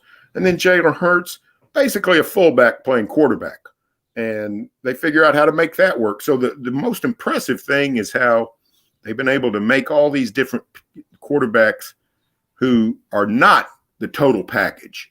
I mean, if Kyler Murray was 6'3", he'd be John Elway, is basically what we're talking about. But he's not. Jalen Hurts doesn't have the kind of NFL arm and accuracy that typically goes with success. Baker Mayfield is, about three quarters ruffian. He's, if you looked at his personality, you say that guy needs to play linebacker, not quarterback, and yet they make it work. And that's what sort of seems to be the secret for Lincoln, is that he can take all different kinds of quarterbacks and make it work.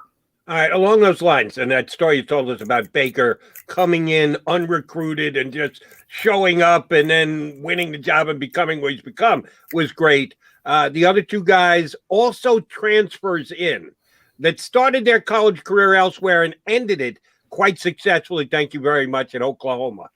You said you don't quite know the secret sauce as to how Lincoln Riley does it with the performance on the field, and he doesn't share that with you or anybody else except his quarterbacks. Has anyone told you, is there someone else there that is on the lookout for other guys at other universities? Because the easiest way to do it is what they're trying to do now with Spencer Rattler. Get a kid out of high school, bring him in, teach him the program, progress, and become the finished product. Their three previous ones all came from somewhere else and jumped into the program in midstream and had the kind of success they have. Is there someone either on that coaching staff behind the scenes who's giving Coach Riley a little whisper in his ear that, hey, Coach, if we could get our hands on this guy, you get your hands on this guy, we can make ourselves another Heisman Trophy candidate here? Is there a guy you can be sharing that credit with in Oklahoma? There is now, and there is everywhere else with the NCAA transfer portal. Every big-time program has maybe more than one staff member assigned full-time to just checking out that portal and saying, hey, this guy is throwing his name in the hat. Let's look at him and let's check him out. But when Baker came, when Kyler came, there was no transfer portal. You just sort of a word of mouth thing. So Kyler was different than Baker in that everybody knew how good Kyler Murray was. Everybody wanted him. The first time out, when he transferred from Texas A&M, everybody thought what if we could get Kyler Murray? So that's almost like a re-recruiting, and it's similar to what we see now with the portal, where a good chunk of your recruiting efforts now go to recruiting players who have declared to transfer. And Jalen was that way. Now, I can't remember the timeline on whether there was actually an NCAA portal, but it doesn't matter. Jalen was a graduate transfer, so he was eligible to play immediately. So the portal, the mechanism doesn't really matter. When Jalen Hurts says, I love Alabama, but I'm leaving, everybody gets interested.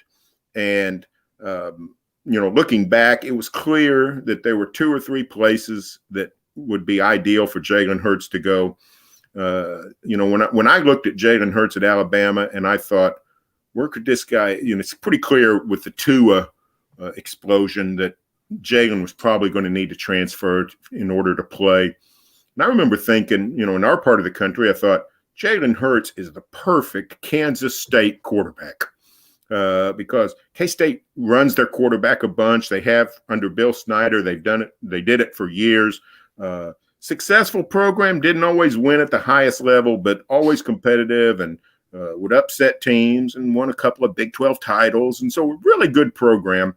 I thought that would be perfect for Jalen Hurts. What I didn't factor in was Jalen Hurts is accustomed to winning at a big-time level. And I think I don't think Jalen Hurts thought, you know what, I want to get to the NFL, so I'm going to go someplace that's going to do the best for me. I don't think that was his only mindset. I think he wanted to win at a big level. And so I think he put his sights higher than Kansas State. And when you do that, all of a sudden the options are limited. What I didn't know was that Jalen could throw as well as he did or could. And the first game we saw him was Houston, the 2019 season opener on a Sunday night. Oklahoma played a rare Sunday night game, and I forgot what I think Jalen did something like complete his first 14 passes or went 19 of 21 or something kooky on his statistics. And I thought, hey, this guy throws way better than I thought. Now, he's still not, a rifleman back there. He's still not one of those guys. Sam Bradford could throw the ball anywhere he wanted to. Yes, he could. That he was unbelievably accurate, but that's not Jalen. But he got the job done through the air. And when I saw how good he was that first night, I thought, well, he's the total package, and Lincoln's going to be able to work with him. And clearly, Jalen was interested in two things. One, winning at a high level, but also being developed. And he found that in Lincoln Riley. So in terms of looking for quarterbacks, the Sooners are always on the lookout. They've been great with the transfers, but they've also now, for 2 straight years, they've gotten away from that. Spencer Rattler is is a high school recruit. They signed the number 1 quarterback in America a year ago, Caleb Williams, who's now the OU backup as a true freshman.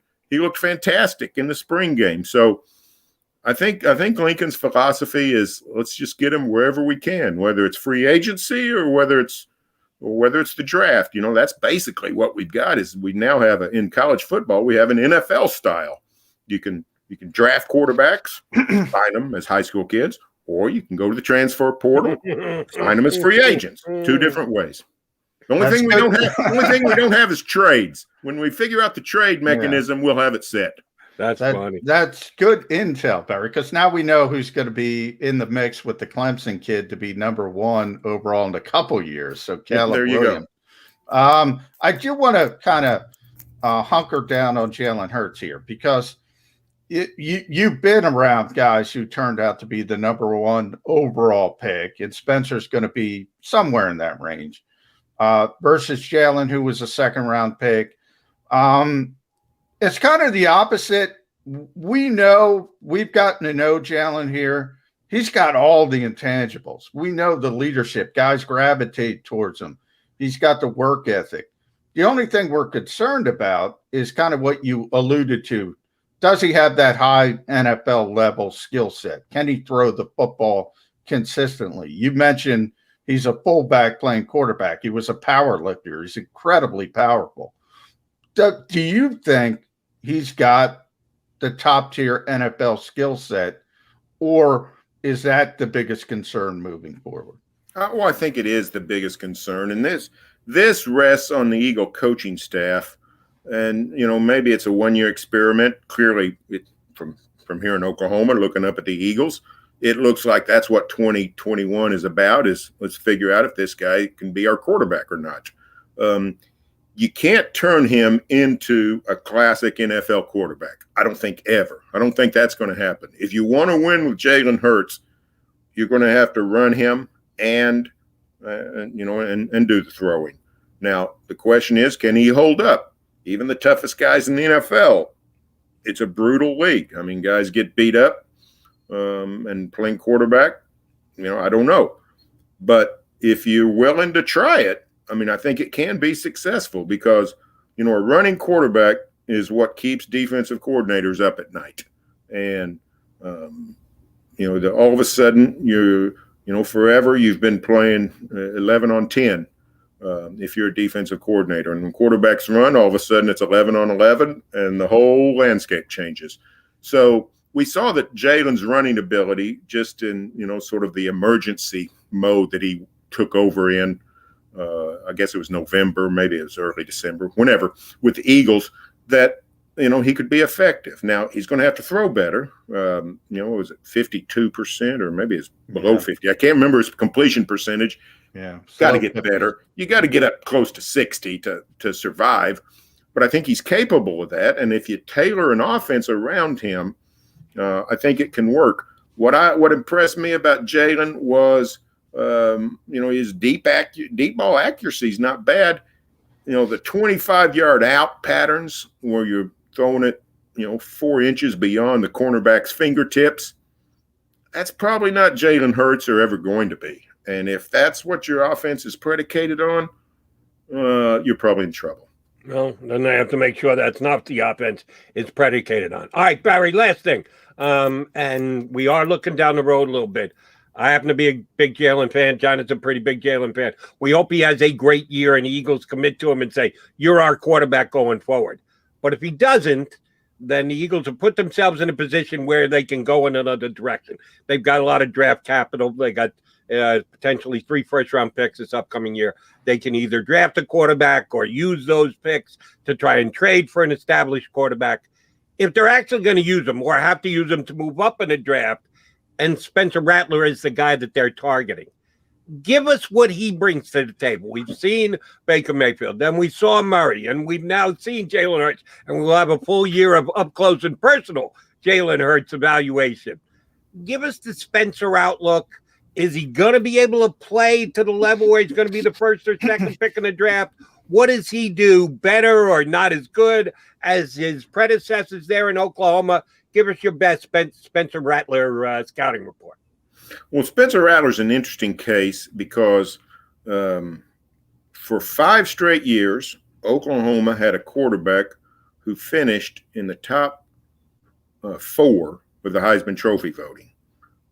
Baker Mayfield went 4th, 3rd, 1st. Then Murray was 1st, and then Jalen was 2nd. That's 5 straight years of top-flight quarterbacking. Jalen had played 3 years at Alabama. Murray had played 1 year at A&M and then backing up Baker for 2 years at Oklahoma. Baker had played a year at Tech. So even his first year at Oklahoma, he was a Big 12 seasoned quarterback. Here comes Rattler, had never played college football before last season. Plus you got the pandemic, which made everything screwy. The whole dang season was sort of a mess. And neither Lincoln Riley nor us were sort of accustomed to inexperienced Oklahoma quarterback. Been a long time. He started out a little rough. He threw some interceptions. He actually got pulled for 2 series against Texas, which is, the holy war of Oklahoma football. And he wasn't fabulous first half of the season, but he was fabulous the second half of the season. And we saw, massive improvement. And by the season's end, he was clearly a star in the making, if not already a star.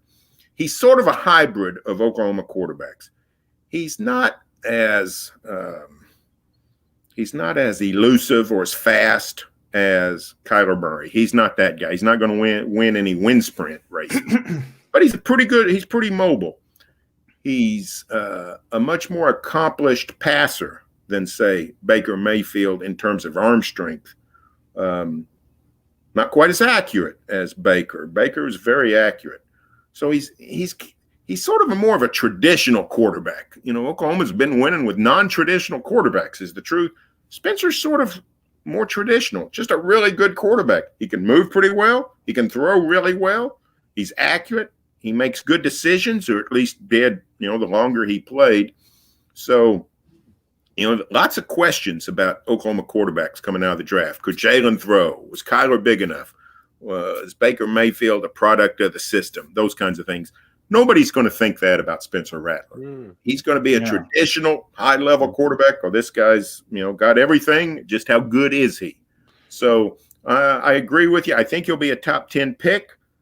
That probably means he's going to be a top 5 pick because quarterbacks never drop. They always rise. They always. If he's already top 10, he's probably moving towards the top. People like the North Carolina kid, Howell, as a potential high pick too. But he's probably one of the top 2 quarterbacks going to be in the draft next season. So he's clearly the total package.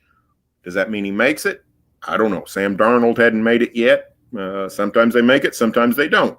But he is he's the real deal. And, we're accustomed to big-time quarterbacking in this league. Patrick Mahomes, we saw him for 3 years at Tech, and he was great. And I never could understand why people weren't picking him. Kansas City moved up to get him at 10, I think, or maybe 11. Golly, they could have called me. I said, hey, take Patrick Mahomes. I've seen him do a lot of magical things. Rattler is not as Patrick Mahomes, at least not yet, but he's a traditional, fabulous prospect at quarterback. Hey, Barry, real quick, because you mentioned it before, and he's still a legend in NFL circles, and Eagles fans do not believe this. When it comes to accuracy, Sam Bradford is unbelievable from an arm talent standpoint. Was unbelievable. Any stories about that from your Oklahoma days? Because I don't think Eagles fans realize just how good it was. Yeah, as Sam, what I loved about Sam is, he was not highly recruited at all. I mean, he was sort of a local recruit. He's from Oklahoma City, was not on anybody's big time list. Oklahoma offered him early, and people think, oh, that's nice. OU's going to try out a local quarterback, but no fanfare, no anything. He was just a great athlete. He played ice hockey as a teenager, was a fabulous basketball player in high school, which you can see, 6'6" and skilled. You can get a lot done in high school basketball doing that. So just a great athlete, and also played quarterback, and Bob Stoops signed him, and you thought, well, it's good. Maybe someday he'll be the quarterback. And, let's see, he would have been in the 06 signing class, redshirted in 06, and then the job comes open in 07. In the spring game of 07, there was a three-man battle for the job. And in that spring game of 07, I'm sitting out there watching, and, Bradford's not, when I say great athlete, I don't mean he runs around, like Patrick Mahomes or Kyler Murray or somebody. He's just, sort of eye-hand coordination, those kinds of things. Just a great athlete, good at anything he does. And one of the dudes, name was Keith Nickel, ended up a wide receiver from Michigan State. He was one of the quarterbacks in that derby, and he was really running around and doing all kinds of great things, scrambling, and people were all fired up about him. But I was watching Sam Bradford. Every pass he threw was just on target. Now, sometimes the guy was in the way, knocked it down or something, but he threw no balls that weren't catchable. Every pass was catchable. And I came away and I asked one of the OU support people in the administration. We were talking. I said, man, I thought Bradford was looking good. He said, hey, Bradford's the quarterback. Everybody knows that. They didn't announce it. Stoops would wait till August, keep everybody interested. But OU knew they had something special, and nobody saw it coming because just a lightly recruited kid from Oklahoma City. And in 07, he has a really good year as a redshirt freshman. In 08, they have, at the time, the greatest offense ever. They score 60 points, 5 straight games, I think, and Bradford just throws it all over the place. So Bradford's he got hurt. He got drafted into a not great situation with the Rams. Then he gets hurt, and he gets repeatedly hurt. His career didn't go the way you would want it to. But in terms of if you need somebody to pick up a ball, don't go to a carnival Don't let Bradford into a carnival because he'll wipe out the carnies. He grab a football, throw anywhere you want the football thrown, he'll throw it, and he'll have all the big ducks and stuffed rabbits take home with him because he could deliver that ball. Very great stuff. You delivered big time for us today, giving us back information on the former Oklahoma quarterbacks and a very good scouting report about Spencer Rattler.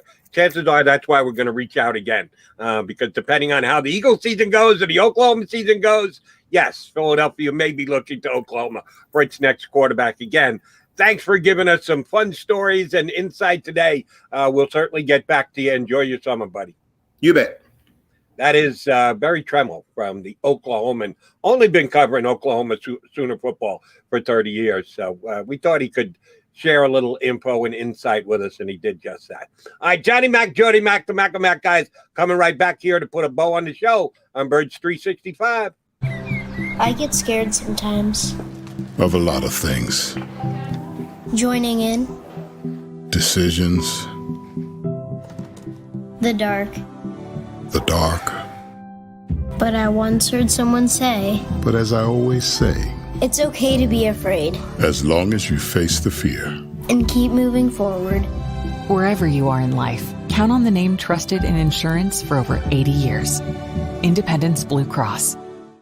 The savoring taste of a good bag of beef jerky is so enjoyable at any time of the day, as long as you can find it. Here's what we suggest. Pure Bull beef jerky is our answer, and soon it will be yours. Locally produced in the Philadelphia region, this high-quality, healthy protein snack is easy to secure. Go to steersnacks.com, and you'll see hot garlic, tropical heat, Pure Bull dry rub, and our favorite, Huck and Fod. What's that? Huck and Fod. Go now to steersnacks.com. Welcome to the Wildwoods, the perfect place where you can safely do everything or nothing at all. Catch a wave, take a nap, go for a drive, grab a bite. It's your vacation, and we're doing everything we can to make it a safe one. The Wildwoods. Your vacation, your way. The International Brotherhood of Electrical Workers, Local Union 98, is a proud sponsor of The Labor Show with J. Doc and Krause every Saturday night from 6 till 8 p.m. IBEW Local 98's highly trained and superbly skilled electricians are the best in the business, setting the highest safety standards in the electrical industry. So when you're planning your next industrial, commercial, or residential project, choose an IBEW Local 98 union contractor. Learn more at IBEW98.org.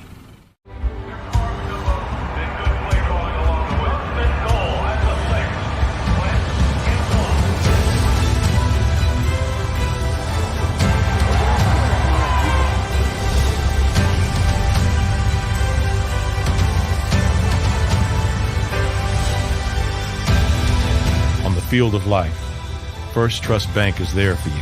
Champions on three. 1, 2, 3. Because Philadelphia dreams deserve a Philadelphia bank. This is a key.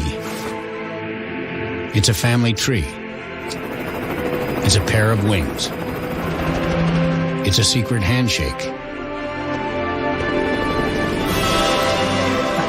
And a ticket to anywhere in the world. It's more than a uniform. It's the door to a world most people only dream of.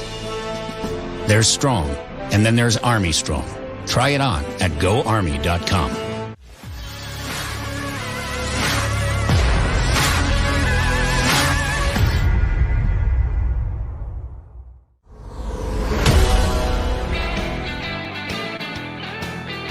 All right, the clock says we're running out of time. Another episode here of Birds 365, which I am proud again today of today's show because we're not high on the pretension scale.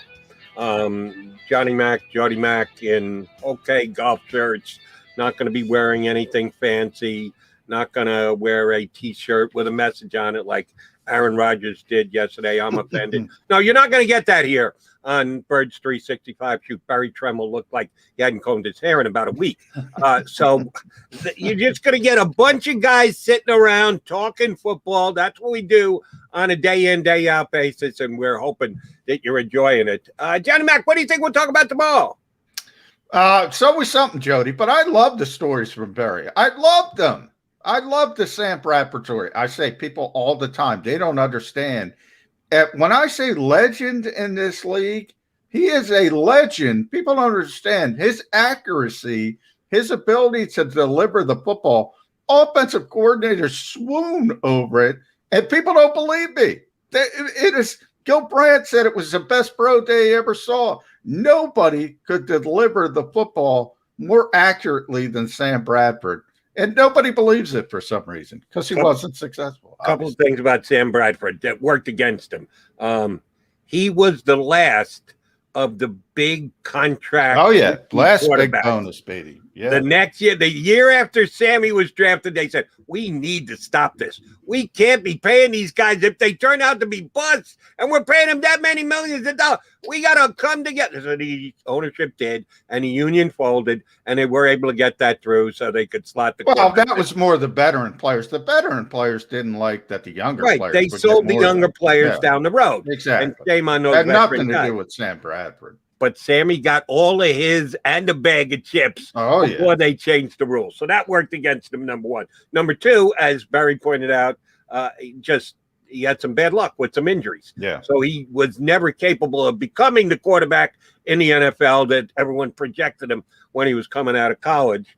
And here in Philadelphia, he gets traded for Nick Foles, who comes back to be a folk hero after the fact. But I don't know that everybody liked that trade and thought Chip Kelly was making a mistake. But then he almost redeemed himself because going out of town, they got a first-round draft pick for him when no one thought they could get a first-round draft pick. First, they couldn't understand how much they were paying to get Nick Foles, but then they couldn't understand how much they were actually getting for Sam Bradford when he got out of town. You know, and we got to go, Jody. But the 27, this is a summation of Sam Bradford's career. In the 2017 season, so it was the Eagles Super Bowl season. They beat the Vikings in the championship game. Sam Bradford was the starter in Minnesota. He had the best game of his career, week one. Unbelievable. Watch it on film. Get it on YouTube. Watch the throws. It was unbelievable. It's about 300 yards, 4 touchdowns, whatever. Comes out of the game. It's Wednesday, can't play. Hurt his knee. Nobody knew it. He played the entire game. He's done. Case Keenum comes in. Vikings make a run anyway, lose to the Eagles. That sums up Sam Bradford. Just couldn't stay healthy. But boy, he could throw the football, man. Somebody's got to get a picture of Sam Bradford on the Vikings sideline of that NFC Championship game just to be able to judge the look on his face as the Eagles are beating down the Vikings. That would make for a good story. Well, we had a couple good stories today. We thank Barry Tramel and Nick Fierro for contributing to them. Partner, I'm going to be back here in 22 hours. How about you? I'm going to be here. Hopefully the Sixers win. Can we talk about that? Krause not listening? We can talk about it tomorrow after they win. That's the crush your fingers type stuff. All right. John and I will be back tomorrow. Enjoy. Best of luck to the Sixers tonight. Enjoy the game. We'll find something to talk about as far as the Birds go tomorrow right here on Birds 365. If you missed any of today's show on the JAKIB Media channel, listen to the podcast on your way home. Available on YouTube, Apple, and Spotify.